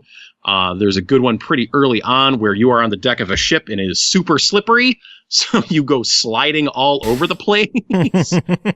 But it's fun, and on that one in particular, I think throws do more damage. So, like, being able to slide your way into position to throw them is kind of a nice extra challenge. But at the same time that, you're having fun, you're challenging yourself, you're doing different things, like, you're also learning more about the game mechanics. Like, okay, I need to learn if throws do more damage here, I need to learn how to position myself for throws better. Because as you win battles, you level up, your character levels up, you earn gold, you might find better weapons. They give you a lot of flexibility in this mode. Like, you can jigger around your character, like change what they look like, change their weapon style at any point. But yeah, you buy better weapons that do more damage. Hang on, I'm responding to a text. Is that David? It is. Tell him to go fuck himself. He always makes me late, so, like, one time he was, like, super late to a recording, so I don't even care. So yeah, you're gaining experience, you're leveling up, you're getting gold, which you can use to buy weapons. You find other weapons. Weapons might have special effects. And in turn, the enemies, the encounters that you come across also have a certain level next to them. So if you might run into encounters that are too high level for you, that you need to go grind some more experience and come back. I mean, there's so RPG elements. Yeah. Oh, yeah. Absolutely. RPG elements. RPG elements to the point that there is a good and evil system. Oh, like, God. You make choices that are branded with blue and red, like it's a fucking game from 2005. Like, oh my Lord. Like, imagine like Fable KOTOR era of games suddenly having good evil systems in them, which is highly amusing. I mean, it's very basic, but it's a little fighting game mini RPG. It's awesome. That's so just cool to have it there. It is really cool. But yeah, after you get about 5 or 6 levels in, things start to open up. You get all these side missions. You go on what are called expeditions off the beaten path, which cost you money, and you have to have food in reserve, like almost like a little Oregon Trail thing. Oh, God. which there are random encounters along the way. Possibly you might get jumped by bandits or whatever. But yeah, when you stop in towns, you can buy food. Food has different effects, might empower certain attacks during battle, might just restore your health, which you might need for lengthy expeditions. Going on those expeditions, completes side quests because there's side quests. Gets you gold, gets you experience, might get you items, etc., etc. The point is, this mode is very robust and very fun, and it's going to keep you busy. It's going to be something to keep you coming back to it. I don't know that it's going to have the amount of unlockable stuff that the older ones did, because in the older games, this is how you'd unlock like different weapons and sometimes different characters. But in this case, everything seems to be more or less unlocked from the start. Like you are unlocking art along the way. You can convert your gold into edge points or something like that, soul points, which you can use to buy more art in the museum portion of the game. It's just, not the most exciting stuff to unlock, but part of that is because the stuff already exists. So on top of all of that, did I get everything? Got everything in there. There is a story mode, the Soul Chronicle. So yeah, on top of the whole mission mode, there's a story mode. Kind of the main story, which seems to be the lengthiest, standalone story of it, just follows like Killick and Maxie and Zhenghua, basically through the story of them meeting up through the story of SOULCALIBUR, the first one. But every single character has a story that is multiple missions long. The story is told through kind of still paintings in the background and text, but they are voice acted. So there is that. But it's a cool way to get. Well, one, it's, again, just something to do, something to fight. You spend more time with each character. You learn a little bit about, kind of how they fit into the universe. But yeah, every character has a story mode. And every story is a few stages long. And you're not necessarily going up against, other, main character fighters, because they sprinkle the creative characters all over this, and the mission mode, I should say, for that matter. Just custom made characters are popping up with different fighting styles all over the place. Like in Geralt's in particular, because he gets transported into the world of SOULCALIBUR from his universe, so he's fighting a lot of revenant demons that keep attacking him for whatever reason as he tries to get out. And then at the end, Mitsurugi's like, "I want to fight you," and you're like, "I want to leave, but okay." Should also say that, yeah, Geralt does have his own stage from the Witcher universe with Witcher music, which is badass. So again, that's cool. Lots to play with. And then, of course, you have online play with ranked and casual matches. Was getting some laggy matches over the weekend, but it was better yesterday, so I don't know whether it was just luck or whatever. I did speak with a friend of the podcast, Wood, who's playing on PC, and he said for the most part his connections have also been good, though he's had a couple laggy ones, so it might just be hit or miss depending on the person, but seems to be good for the most part if you're going to play a lot online, which eventually at some point you will. But let me tell you about this creative character. Holy shit. I completely forgot you still had the character creator to do it. This is the moment you've been waiting for. So, you can pick from any of the fighting styles for any character. You're not just building from a human base. There are humans, lizardmen, goblins, mummies, skeletons, elves, robots, bunny people. There is all demons. Did I say demons? I didn't say demons.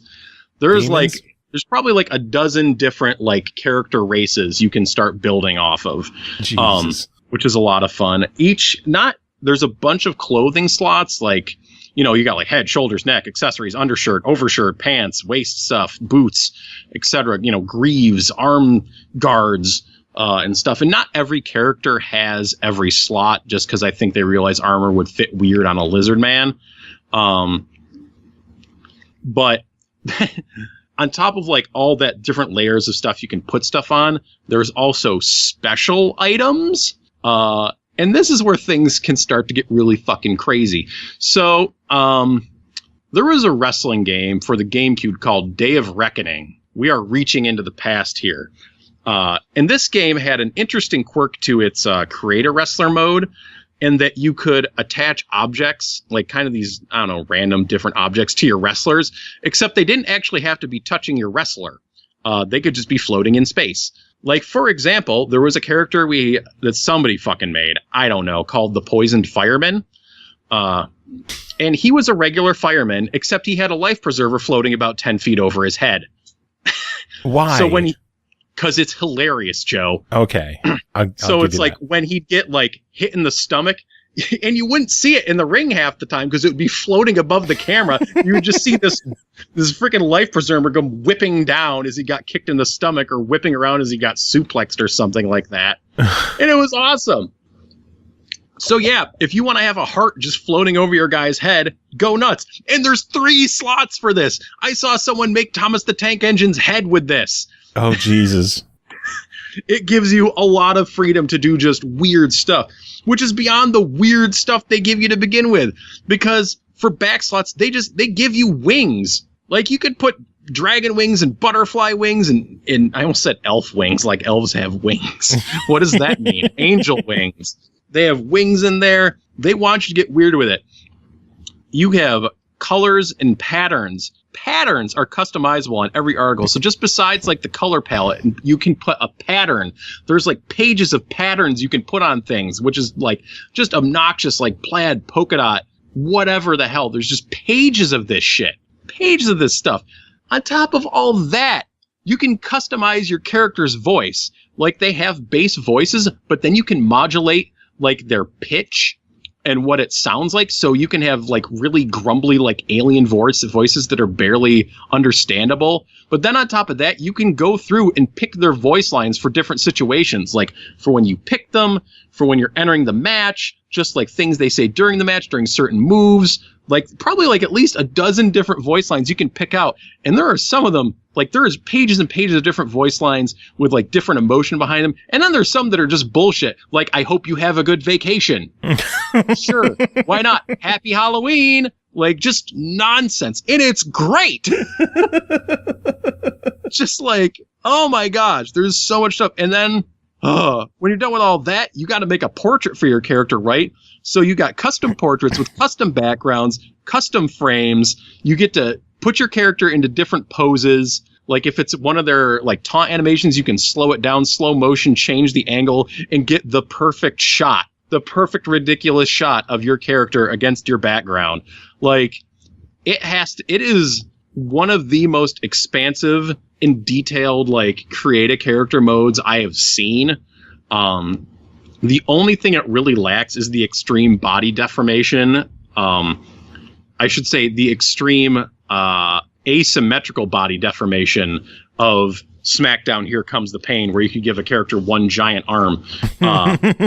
And here, I mean, like, you can mess with, like, you can make your upper arms big and your lower arms small and mess with the size of your waist and stuff. But, like, that stuff is, like, within reason. It doesn't seem like it can get too crazy. But just the fact, like, all those voice lines, all those patterns, like, they really go ham with what they let you do with this. And the characters just still function. And it's great. And I haven't even really dove into, like, going nuts making, you know, random licensed characters yet, like some people have. Yeah, I saw on Reddit someone made a Robbie Rotten. Sure. And it looked like bang on. It was pretty crazy. Somebody made a koi fish out of Valdo so that when he leans back and is on all fours, he looks like a fish and hops around. I saw someone do a Magikarp like that. Yeah, it was the same thing. Oh my Lord. Fucking crazy. Yeah. People are insane. Ridiculous. Like, my only real nits to pick with this game is that there's no team battle mode, which is an old favorite mode from those games where it just, you know, load up 8 characters on each side. That's something that, you know, they could patch in.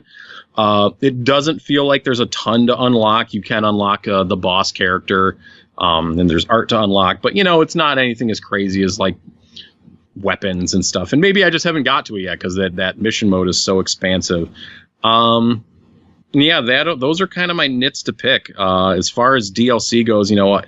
Well, I do feel like it needs an edge master, if not a character, at least the style, this is the one where it changes the weapon every single round of a fight.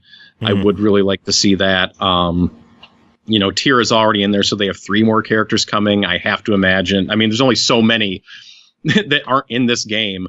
I have to imagine we'll see Yun Sung, the Chinese broadswordman, probably Hildy from 4, Lizard Man, if I'm being selfish. And I know fucking Lizard Man's moveset is in the game. I've seen the Lizard Man do his moves. Just give me the moveset so I can make my own Lizard Man. God damn it. Don't give me Aeon with his weird wings and 2 axes and acting like Kratos from the fucking PSP one. No, thank you. Jesus. But yeah, and then more creative character stuff coming in the DLC too. So that's exciting. And maybe they will just have like some that are fighting styles without characters, you know? I don't know. Since they already have the weapons in there, maybe they'll just do like Cassandra style, which is similar to Sophitia's. I don't know. Like a Li Long style, just different styles with the same weapons. That's what I'd like to see, but in due time. In due time. So the only question left is a half hour later.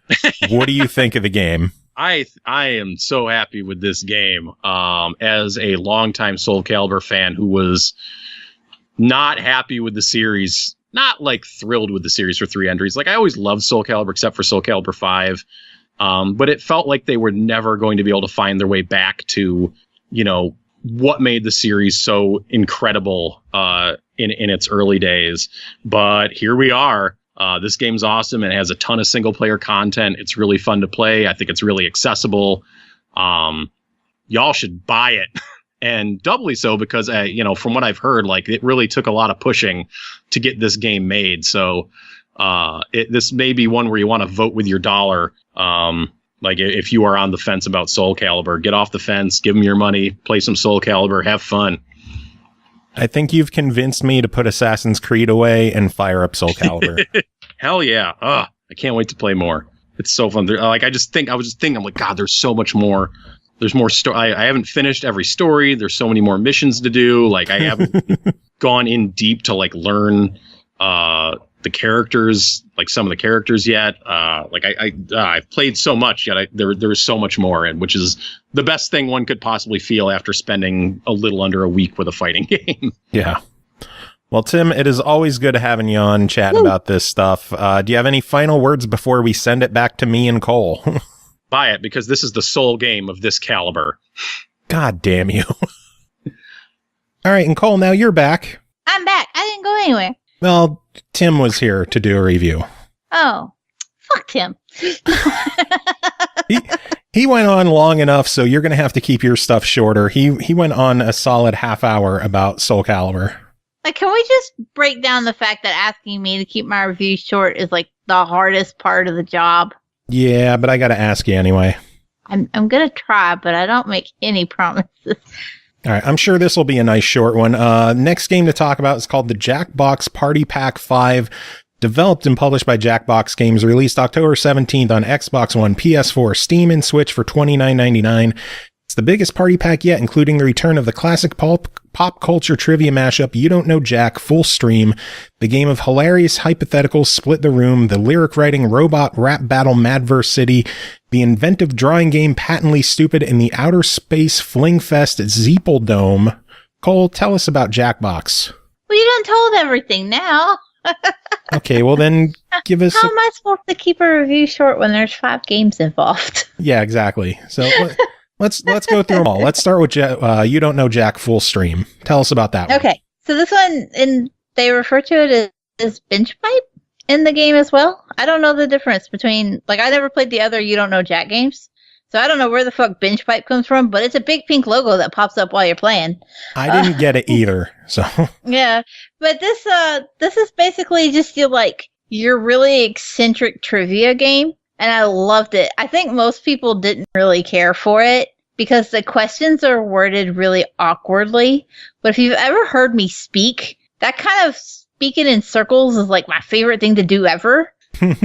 And so I got the questions. I was on top of that shit. I was like, my native tongue. And I was so happy. But everybody else seemed to struggle. There's some mini games to it, so it's not all just trivia. There's one mini game drove me fucking nuts called Repetition,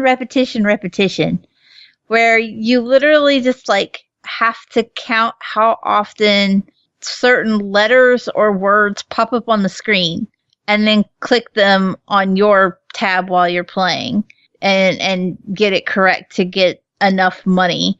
So you're awarded, points in the form of fake currency for, when you get something right. And they also take away when you get things wrong. The questions, it kind of breaks down into like, there's a trivia section, and then the next section, round 2, will be something completely off the wall, like, here's a comic book, and here's French food, and decide which of these random words go to which category. And it's stuff that could really go both ways, and you're sitting there going, I don't know what the fuck these things are. It's purposely designed to make you realize you're an idiot. Yeah. You don't know Jack has always been good about making people feel stupid. And it does it very well. Which is what I love about the game. Indeed. After that, we have Split the Room. This is one that I found people had a really hard time understanding the prompt. Even when I let the intro play every time we played it, people were still getting confused by the prompt. So the prompt is pretty simple, actually.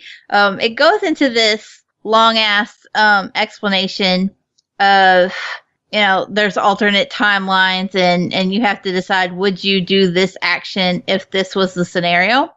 The scenarios are set up to purposely make you feel uncomfortable. And each person has to come up with one aspect of the scenario or the question to kind of draw out that uncomfortableness about it. And you're awarded points if you can get people to split as far as the room goes. And, half of the group says yes, half the group says no. The more even your split is, the more points you get. And also how quickly people make up their mind and split will get you bonus points. I thought this was a lot of fun if you could get people to understand it. I had a fun time with that one. I didn't have a hard time explaining it. It was basically you wanted to you were intentionally trying to get people to have a hard time choosing between them so that you could split the room, which is, the name. I found that when I was playing, a lot of people wanted to just put yes or no in the blank instead of actually coming up with an actual thing to put in the blank.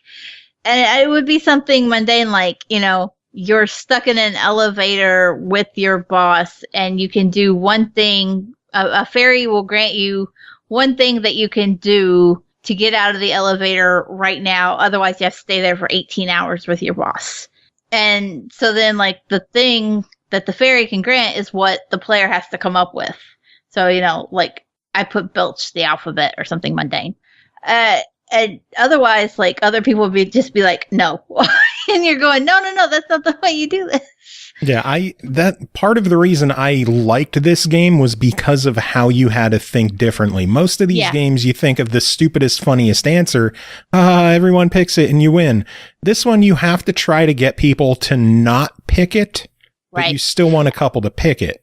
It's tough to explain, but once you play it, it kind of clicks and makes sense. At least for me, it did. I think one of the greater things about it is that, the standard answers of dicks or vaginas isn't going to be sufficient.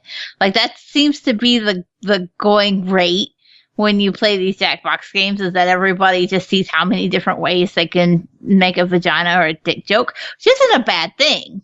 It's just that that's how it seems to play out when you're not playing with kids who aren't allowed to make those jokes. So it was nice that that kind of formula didn't really work with Split the Room, and people had to separate it out and do it differently. From there, we had Mad vs. City. This game was so cringy, but it was so good at the same time. I loved this game, and I know it's going to be a really divisive one, but I had so much fun playing this one. Everyone said it was super cringy. It depends on what awful white people you get to write raps. Yeah, it plays out like a Mad Libs game where basically it's like the game auto-generates a sentence to start your rap with, but you get to pick one word at the end, and it'll give you some kind of clue for what context you need, like, you need a verb that ends in ed or something like this.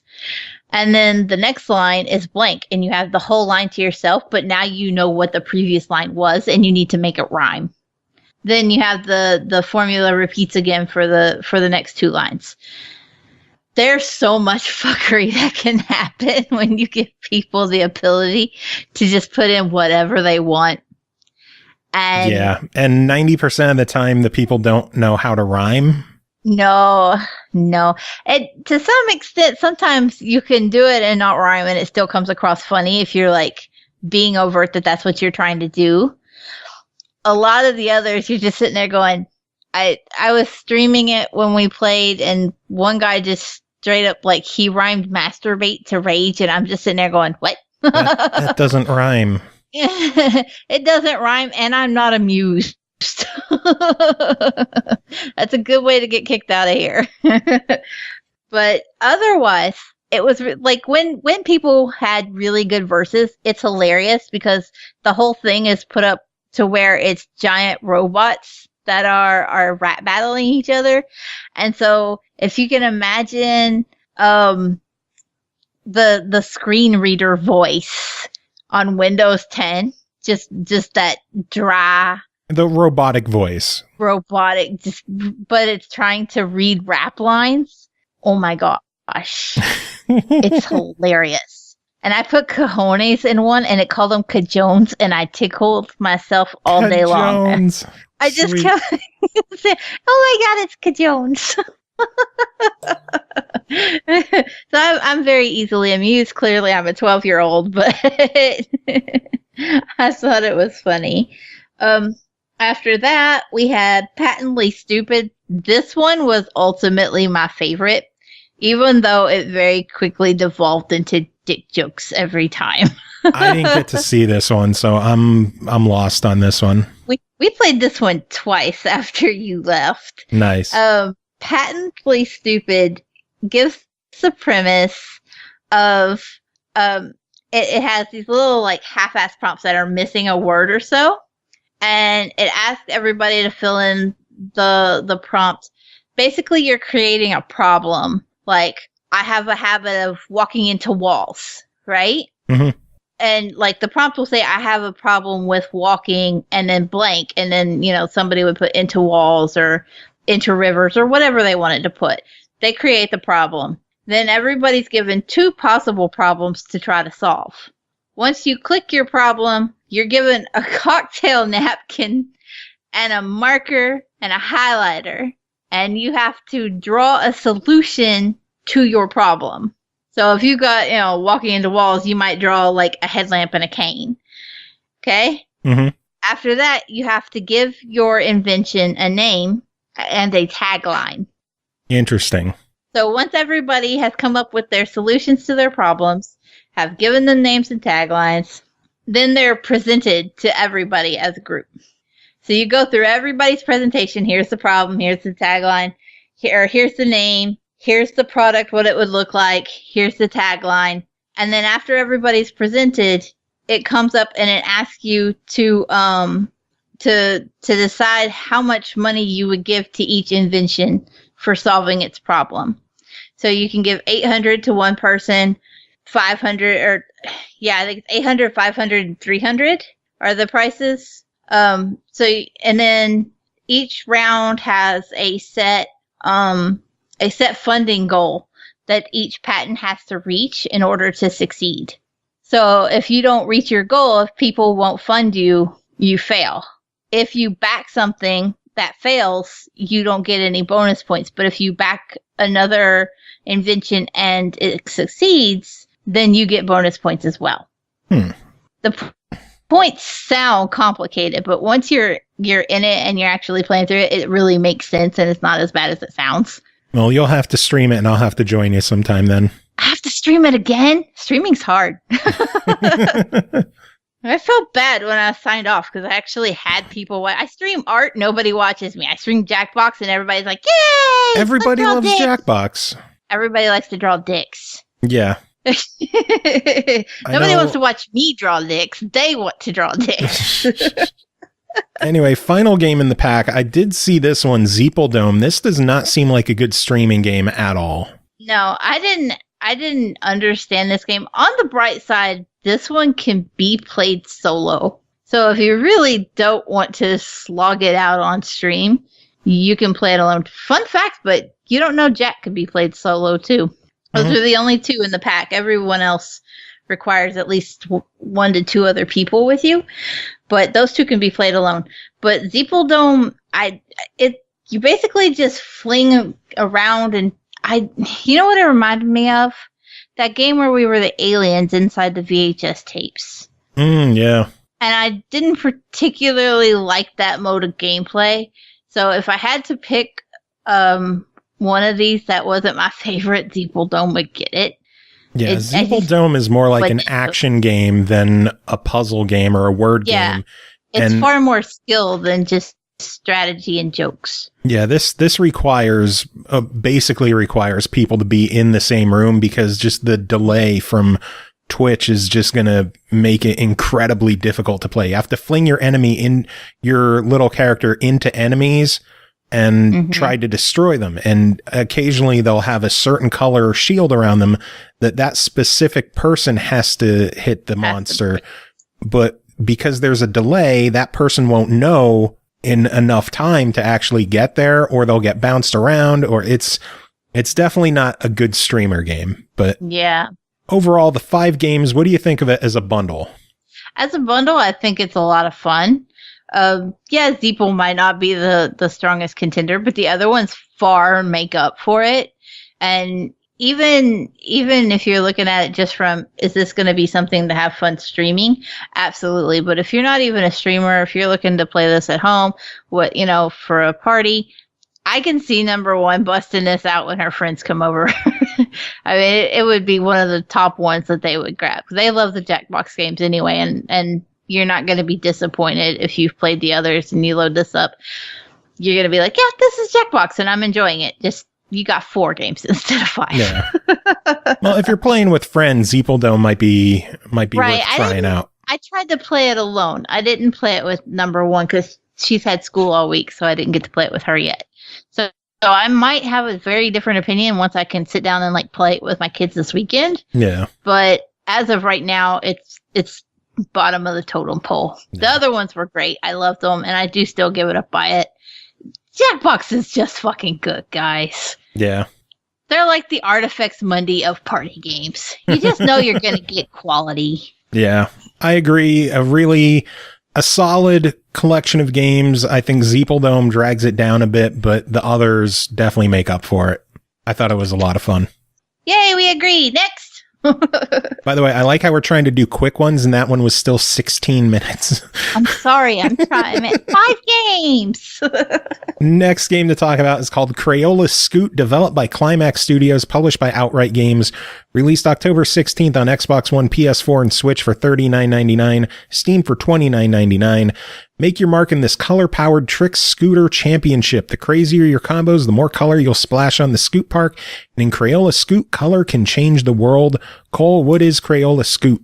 This is like Splatoon and a BMX game had a love child for babies. Yeah, it's very much you are spraying out brightly colored Crayola paint wherever you go in the skate park. But you're riding a scooter. And so you got to do all the tricks, and you got to do the, what's it called when you spin the handlebars and the bar tail spin? whip? Yeah, it's a bar spin. After you spin the I bars. What's it called? Well, yeah. Look, I've had a rough day. Anyway. Speaking of dicks, there aren't any kid in game this review. We got to watch the dick talk. Yeah, please don't draw any in this game. I guess you could. if you're really good, you could probably boost your way and paint a dick on the ground.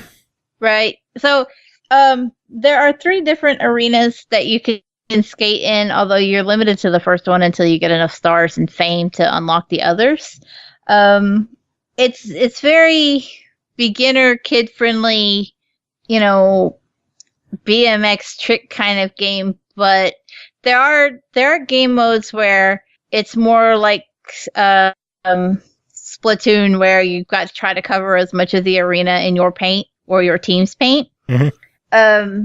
It does have 4-player local co-op. There is no online, and some of the game modes do allow for team play. So if you want to play with your friends who are hopefully sitting on the same couch. If they're somewhere else, you're just out of luck. You do have a color bar that depletes while you're boosting. If you want to fill that up faster, you're going to have to run over where you've already colored at, which kind of makes the challenges where you've got to cover the whole arena either easier or tougher, depending on how well it's going for you. One thing that's really interesting, though, is that there's kind of like control points that will pop up around the different arenas. And if you control a certain number of points on each arena, there's a wonder that comes out. And the wonder, it's something different for every map, but it will come out and like, in one instance, it can be a blimp and it will come splat large chunks of your paint color everywhere so that you're a little ahead of the game. I lost my place in my notes. What other modes are there in the game?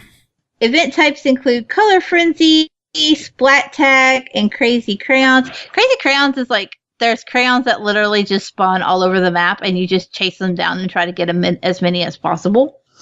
Color Frenzy is, like I said, where you're just trying to color as much of the map as you can, where others are trying to color it over top of you. Mm-hmm. And then Splat Tag is one person will have color, and everybody else has to like try to hide and not get hit with the other person's color. Oh. So it's basically like tag, and that there's hiding places on each of the maps where you can get to and try to hide and not be caught by the color. Overall, it's a really good kid-friendly game. I thought it was really creative. You could buy different scooter parts. There's a horse mode, but it's called Scoot instead. Of course. You can, after you do certain events, there's a leaderboard of legendary scooter riders who will challenge you and try to move you up or down the board depending on how well you do. I think there were 10 overall. I don't remember how many. But anyway, as far as it plays, the controls were fine. I thought the variety of game modes was good. I think it would be a lot of fun for kids. Obviously, once you get out of like the Crayola age, you're going to be like, what is this? Why is this a thing?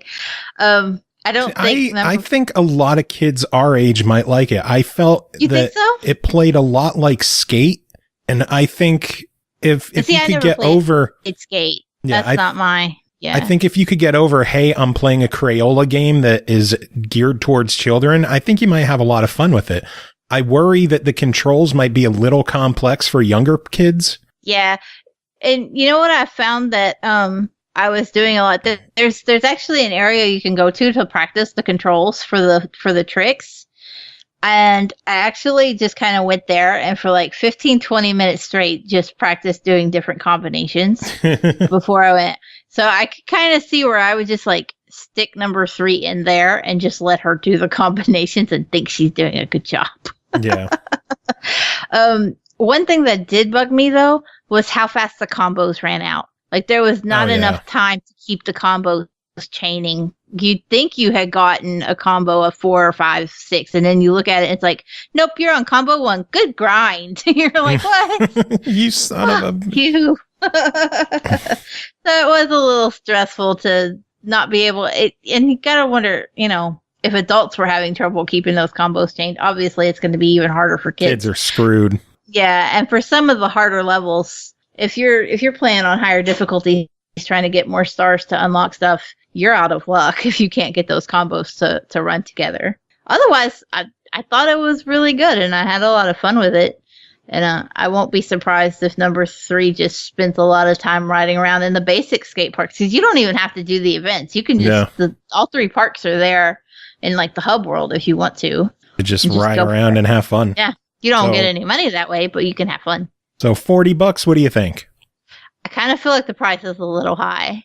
I am going to give it a recommended try it for people with kids, but it does feel like the price is kind of high given that there are only the 3 worlds. I think the Steam price of $29.99 is a lot better. Oh, yeah. It would have been nice to see the console versions come down to that, but, I don't know what goes behind making those choices. I mean, sometimes I can understand a jump of a couple dollars, maybe even $5 or so, but that's a lot. I don't understand why it happens all the time where you see a game for $50 on Steam and $60 on console. Yeah. So it happens. It's a bummer that it happens. I think $30 is a great price for the game. Well, that's kind of what I expected you to say, because I hadn't looked up the price of it any. And I was like, oh, this is going to be like, 27, 28, maybe 30. Yeah, I was wrong. What price is a game at 27? Because sometimes games get priced overseas at 25 pounds, and then it ends up being different for us, and it hits like 27 and 28. Oh, it's a weird thing, but it does happen. Yeah, true. And so now my mind just kind of like flips to the odd numbers to adjust for currency changes. Yeah, those are the outliers. My brain functions as an outlier. Have you met me? No, I haven't. Next game to talk about is called Skyhill, developed by Mandragora, published by Daedalic Entertainment, released October 24th on Xbox One and PS4 for $19.99. World War III is over, the world's infested with mutants, and your supplies are running out. Fight your way down this damned hotel from your penthouse on the top floor, craft weapons, search for food, and reach the exit. Otherwise, you'll be torn apart, starved to death, or maybe both. Cole, what is Skyhill? Okay. It's going to be both. There is no maybe. No, you're just going to fucking die because this is a roguelike. Spoilers. It's not a spoiler. See, look, you're going to move down like one floor and then immediately get shredded by a mutant. Back to what I was going to start this with, though, is that Skyhill is a point-and-click survival game. People were holed up in a hotel with some kind of bioprotections on the fancier floors for the VIP folks. Unfortunately, there was a catastrophic event, and now all kinds of people are mutants. That sucks. Yay. You're not a mutant, though. You were holed up in one of the fancy rooms, but you're running out of food, and you're hungry. Yay. And so you know what that means. You have to leave your happy place. Yeah. So... Yay. So this plays as a point and click. It is a roguelike, and you have to manage your character's health for one, obviously, but also his hunger. Hunger is the driving motivator for why you leave the bunker in the first place. So it only makes sense that as you're searching for food and getting into fights with these mutants, you're gonna be hungry. And so as you click to move around the hotel is basically a grid of 3, and it's broken down into floors, with each floor having 3 rooms. The middle room is always the stairs and the elevator, and then there's a room to the left and to the right. You can explore those 2 rooms, but every time you go from one room to the next, it costs you 1 point of your food. So you have so much food that you can, hold that you've ate, obviously. And your hunger will gradually get worse. And if you hit 0 for your hunger, then it starts to take away from your health. And it will take 2 points of your health for every room that you are hungry. So good luck. You better hope somebody left some parsley hanging out in a cabinet somewhere. Spoilers, they didn't. Sometimes they did. Sometimes they leave scrap metal. Sometimes they leave brass knuckles. I don't understand why people in a fancy hotel had so many pairs of brass knuckles. Win-win. Yeah, well, they're not that good.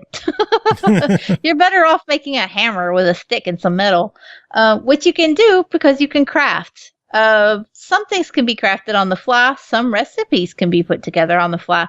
But for most of them, you're going to have to risk a little bit of energy to take an elevator all the way back up to your penthouse so that you can prepare more food. Or if you've taken some hits but you ate well, then you can spare to sleep for a little while.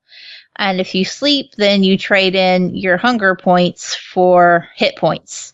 And your health will go back a little bit.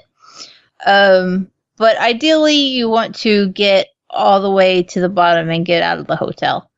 I didn't do that. I got really close a couple times, and then I died, and bitch, it's back to square one. Literally square one. Good luck to you. That's a roguelike. sometimes you think, this is going to be a run. This is going to be a good one, and I'm going to make it really far. And then you run into one of the biggest mutants that's possibly in the game, and it fucks you up before you're 2 floors down.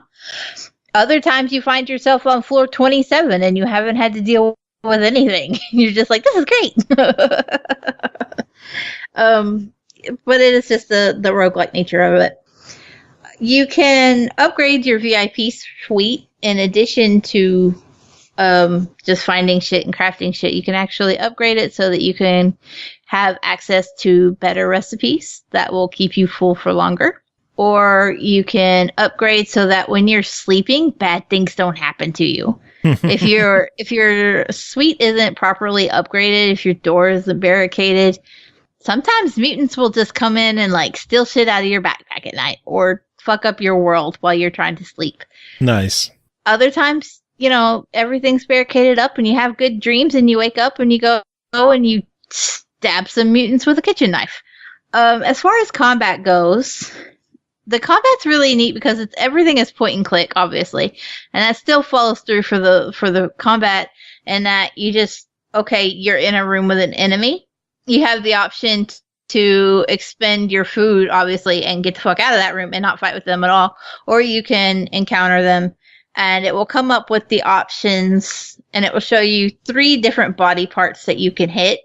It will give you a breakdown of what your likelihood of hitting that body part is, what percentage, and also how much range of damage you can possibly do if you successfully hit it. So you're using a kitchen knife and you run into one of the standard mutants and you're going to try to hit him in the head, but you might only have a 50% chance of successfully hitting him in the head. But if you do, it might do 11 points of damage. Whereas you could maybe hit him in the arms, have a 90% chance of successfully hitting him, and only do 3 to 4 hit points of damage. Yeah. You have to really think about how much hit points do I have? What happens if I kill this thing? Because some of them will explode and poison you, and then you are not only losing. Man. You're not only, losing whatever you encounter in the fight, but also if you don't have antidote, you're fucked. You're gonna lose health and food as you try to go find the shit to make an antidote. And then you die and start over. Which did happen to me like 5 times. You'd think I'd learn not to fight those things. So the game sounds pretty good. Any negatives? Not that I could find. It played perfectly. It's maybe not the most graphically intense game. I think that some people could find it would be a little monotonous where you're just like going through the floors over and over and over. But for me, there was enough switch up in the mutant types and the potential to not find enough weapons or to not have enough food or to not have enough medicine at any given time kept me on edge enough that I was like, I don't know what's going to happen when I go down a floor. Yeah. Well, overall, so $20. What do you think of it? I give this a buy it. This was like a sleeper enjoyment. I didn't realize I was going to like this one as well as I did, but I loved it. I'm going to play more tonight. Nice. Doc Havoc in chat saying negatives, RNG can fuck you. that's like that in every game. Yeah. And it's crazy because you might be in a combat situation and it'd be like, oh, you have a 90% chance of hitting his arms. Is that what you're going to do? And I'm like, fuck yeah, hit them arms. And then you miss. Yeah. Because that shit happens. Yeah, 90% isn't a guarantee. No, you will miss. You can miss 3 or 4 times, and then you're dead when you thought you had a fight under lock and key. Well, shifting gears drastically, the next game to talk about is called Nickelodeon Kart Racers. Developed by Bamtang Games, published by GameMill Entertainment, released October 23rd on Xbox One, Switch, and PS4 for $39.99. Hit the road with racers from some of your favorite Nickelodeon series and a variety of slime-filled tracks in the ultimate race to win cups and upgrades for your karts. There's no slowing down there. Shift to the next gear and challenge your friends in split-screen racing and battle modes. We should probably get this out of the way right away. This game is being butchered in reviews. Is it? Yeah. The one I saw gave it a 2 out of 10, which I think is kind of harsh on the game. We should get it out of the way. Obviously, this is a kart racer. Yeah. A character-driven kart racer. The fact that it's called Nickelodeon Kart Racers, my biggest gripe right away is that there's only 4 shows represented. Right. From Nickelodeon. There's 10 characters over 4 shows. And the Teenage Mutant Ninja Turtles are 4 of them. Yeah. Which I'm not mad about because I love the Ninja Turtles. Actually, I think there's 12 characters. Are there 12? Yeah. Maybe. Because there's SpongeBob and Patrick and the squirrel. Oh, we don't need to list them all. I know. I'm just like. But the only shows represented are SpongeBob, Rugrats, Teenage Mutant Ninja Turtles, and shit, what was the last one? Hey Arnold. Hey Arnold. Hey That's Arnold. right. Yeah. I would have liked to see all real monsters. Exactly. There's so many good Nickelodeon shows. They could have even gone to like real life stuff and brought in Pete and Pete. Yeah. That would have been awesome.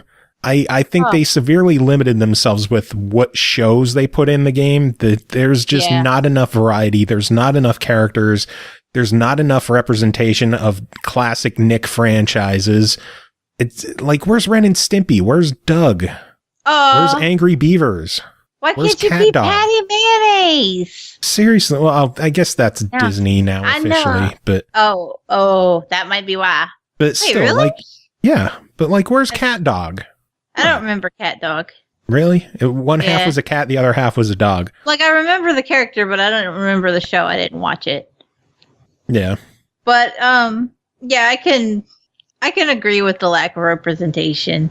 I just played as a Ninja Turtle the whole time. I just wanted to be Michelangelo. I was Leonardo.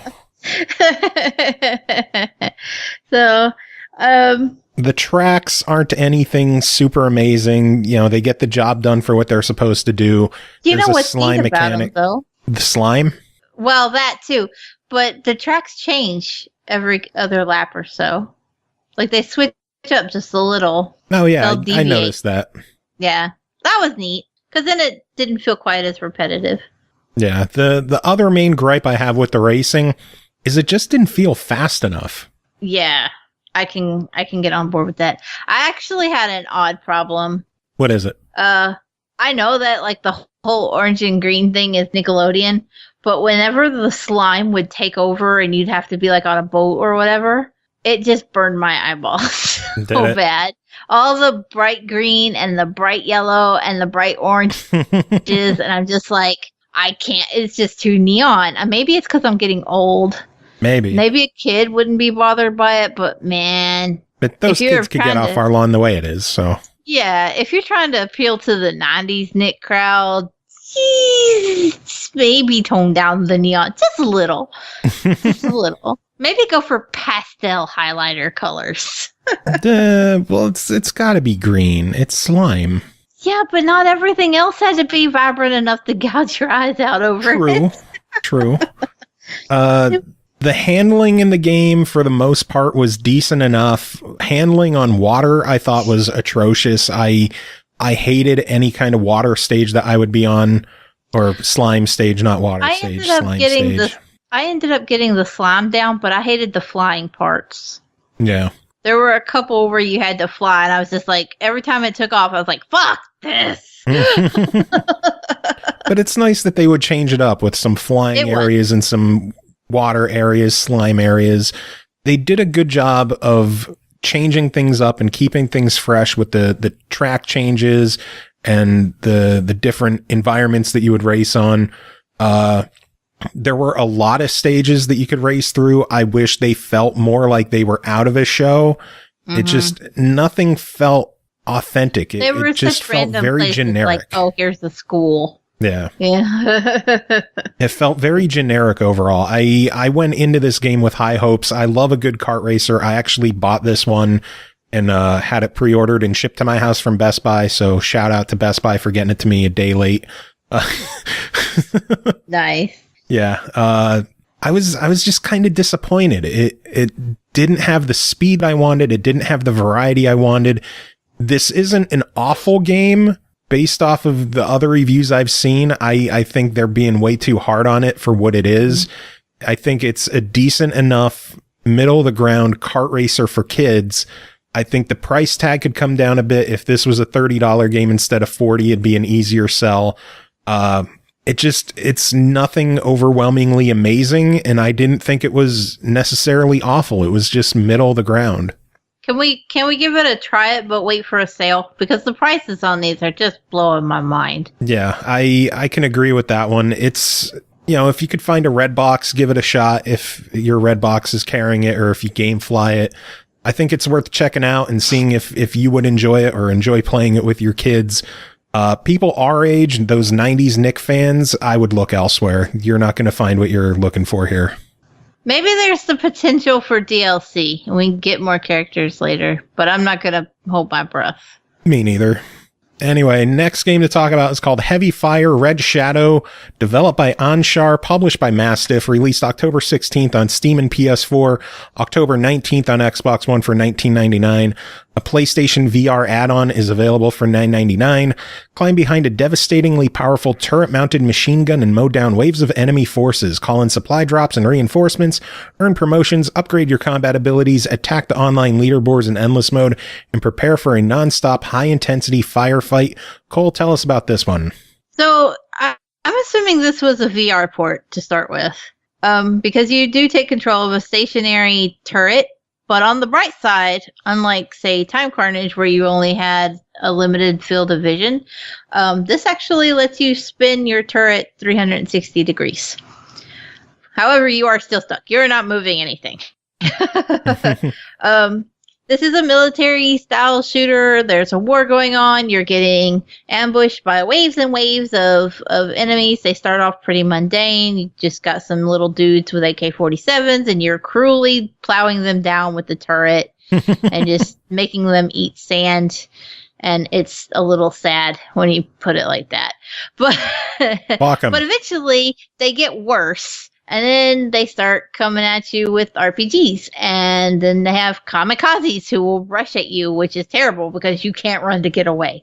And then eventually there's all the way up to trucks with turrets and all kinds of shit just going on. Giant boats bringing trucks full of people at you. It's an interesting game. I think it plays really well. I think the concept is pretty interesting. But I think it kind of wears out its welcome pretty quickly. I could see that. There's 4 levels, and each level is broken down into a day and a night. So you get to play it twice, which just kind of wears it out really quickly. By the time you beat it, you're like, fuck it, I'm done. I'm so tired of this level. I need to change the scenery. Oh, look, I'm in another turret somewhere else. Well, that's the point of a turret shooter, is that you're in a turret. It is the point. I know that's the point. And I'm not saying I got bored. I sat and played it for an ungodly long amount of time. I've only got to play one more level left at night, and I'm done. I've beat the game. Nice. And I don't know how I did it. Like, I just kind of did it mindlessly. The first couple of times that I took after it, it was really kind of rough. I was like, shit, this game's going to be far harder. And I started like looking for difficulty settings and shit. There aren't any. Because as you plow down the waves of enemies that are coming at you, you're gaining XP. That XP serves 2 purposes. First, it allows you to call in specialties like a supply box, which may have health or may have rockets. You can call in reinforcements who will be ground troops that come out and shoot the people for you so that you don't have to. Or so that you can focus on ones further away. Or in some cases, you can get a fucking attack helicopter and just let it come mow everybody down while you watch. Sweet. Additionally, with that XP, though, it turns into skill points as you level up. The more people you plow down, the more skill points you got. You can pause and go into a menu and apply these skill points to different upgrades. It does not take very long for you to become super OP. In the beginning, one good kamikaze running at you is going to fuck your couch. I hope you didn't like that couch. Because it's nasty now. But after a couple of upgrades, it gets to a point where like the very first upgrade I bought made the kamikazes explode when I shot them. Nice. Catch them motherfuckers getting off a boat, everybody's going to die. Sweet. Then you turn around and you can buy an upgrade that makes it so that when you kill somebody, you get health back.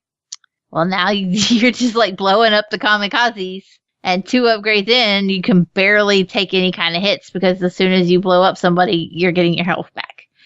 Which means then you no longer need to chill out with the supply drops hoping for health anymore. And so you can afford to buy an upgrade to make the attack chopper last longer or to drop rockets. And then it just, by the beginning of the second map, I was just like, I can't fucking die. I couldn't die if I wanted to. I'm not really mad at it because, hey, easy game, easy gamer score. It's probably going to be a fairly easy completion if you're careful with your... Just time consuming. Yeah, it's just going to take you a little bit of time. And even still, I don't think it was I think I maybe played 4 or 5 hours earlier. And like I said, I only got 1 more to go, and that will probably take about 20 minutes. Yeah. So it's a reasonable completion. I think there's one achievement for like killing 30,000 ground troops. That might be the one you just have to sit and grind out. Yeah. I do want to talk about some ugly points of the game. First off, it is kind of an ugly game. It is not the best looking game. Yeah. In VR, it was especially just pixelated and kind of, it wasn't an impressive game visually. Yeah, I didn't think it doesn't was particularly need to be bad, but it's not going to rock your socks either. I Yeah. did have a problem though on some of the later chapters where like you're kind of shooting back toward the horizon because that's where the enemies are because they spawn really fucking far away. Mhm. And the reticle actually gets distorted when you're trying to shoot back that far. And then to top it off, the reticle is a white circle with another white circle around it. And then if you're actually hitting somebody, a white circle blinks with each hit in the middle. Yeah. I would give anything if that circle that blinks was a different color. Because sometimes it's really hard to tell, oh yeah, I actually hit somebody, or I'm just shooting mindlessly at this rock because they're hiding behind it. I did find one thing helped. I got kind of excited because you can change your field of view. And everybody's like, oh, bigger field of view, you're going to do better. And so I upped it immediately without thinking anything about it. And I bumped it up to like 85 or something like that. And everybody was so goddamn tiny. It was like shooting at these little bitty ants in the horizon. And I'm just like, I don't know what I'm doing. I went back in and I set it back down to the default 70. And suddenly I could see everything. And I was like, well, son of a bitch, why are you going to put a field of view slider in there if it's just going to make everything so tiny you can't see it anyway? Yeah. So I don't know. Nice on paper, but not in actual function. Going back to the VR mode, I thought it played a lot better in VR than non-VR just because you're able to look around left and right and see where enemies are without having to move the reticle the entire, slow way forward and backward. I know you play with your sensitivity up, but I usually keep it down lower, and moving it left and right and up and down can be so slow when you need to go 180 degrees in the opposite direction and you're just getting shot the entire time. Yeah. With my sensitivity set way up, I didn't have that kind of problem. But again, like I max that shit out as soon as I load up a game. Yeah, I don't. So it was a bigger hurdle for me. I really wish that the game had PlayStation Move support so I could just point and shoot instead of having to use the controller and move it. This is also one of the rare games that I played without inverted controls. Yeah, because instead of my character looking up and down, I'm just moving a cursor around the screen, and stuff like that, I play standard instead of invert. Yeah. So makes sense. I wish it had PlayStation Move support. Overall, I don't know if the $10 extra for the PlayStation VR is a must-own kind of thing. The game for $20 itself, I would still give a solid try. It's enjoyable. Mm-hmm. I had that feeling of one more round. Let me see how far I could get. Fuck it. One more round. Let's see how far I could get. It's not going to change your world. It's not going to set the world on fire. It's not the greatest looking game, but it's mindlessly enjoyable. Yeah. Like you're just mindlessly plowing shit down. You could easily set your sensitivity up on high and just spin in a circle and knock shit out. And you would eventually be okay. As long as you had all the upgrades and shit and we're doing fine in that regard, you'd be fine. Yeah. All All right, we got one final game to talk about tonight. That is called Midnight Deluxe, developed by Petite Games, published by Ratalaika Games. It released October 24th on Xbox One for $4.99. In this golf-like game with a perpetual darkness setting, your task is to guide a little square-shaped fairy named Midnight to the safe zone in each stage. Cole, tell us about it. So this is basically a simple run-of-the-mill puzzle platformer. Played like golf. Yeah. Okay. Wow, I hadn't thought of it like golf, but yeah. I guess really? so. You didn't think of it as golf? I didn't think of it as golf. I was just thinking of the platformer aspect because platforms. You go into a safe hole at the end. Well, it's just an exit portal. I immediately saw golf with this game. Now I don't like it as much. I don't like golf. Fuck this. Anyway. No, it's an adorable little game. It's not something that's going to like shake up your world, but the puzzles in it are really well thought out. There's a ton of levels. There's actually 85 in all.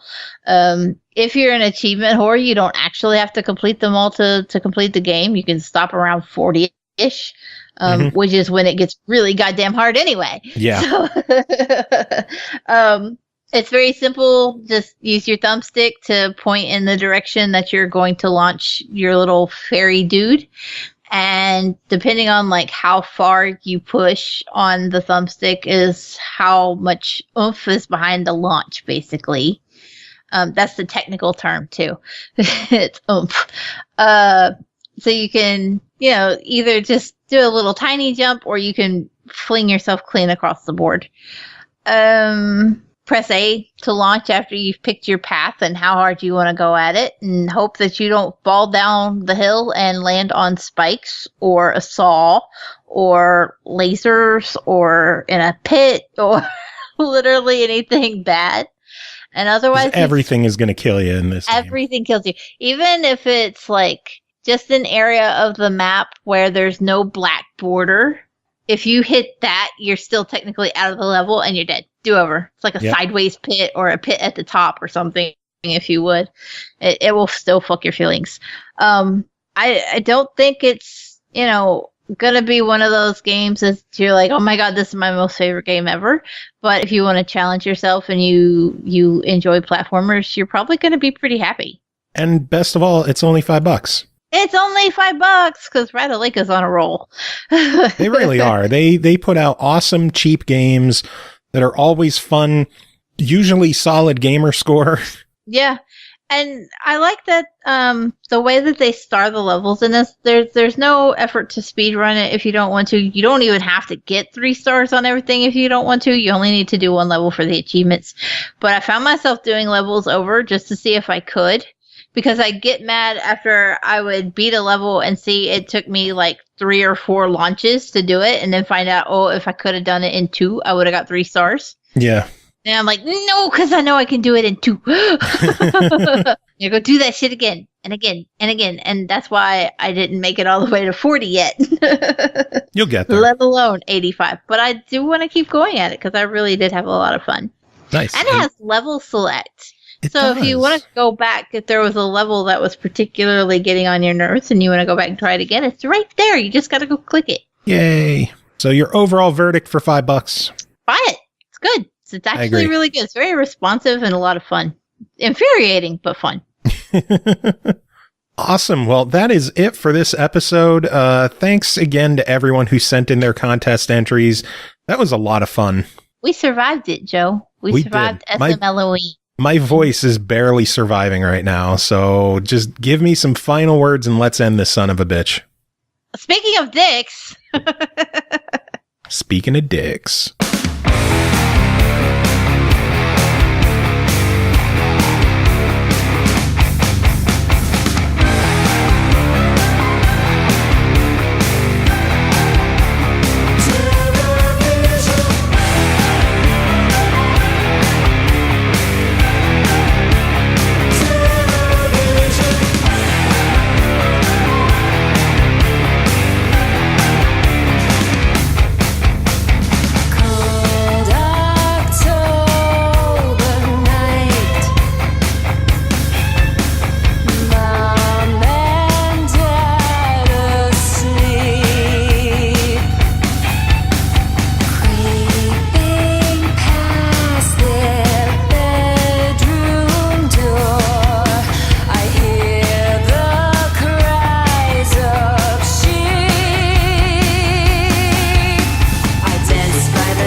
stronger.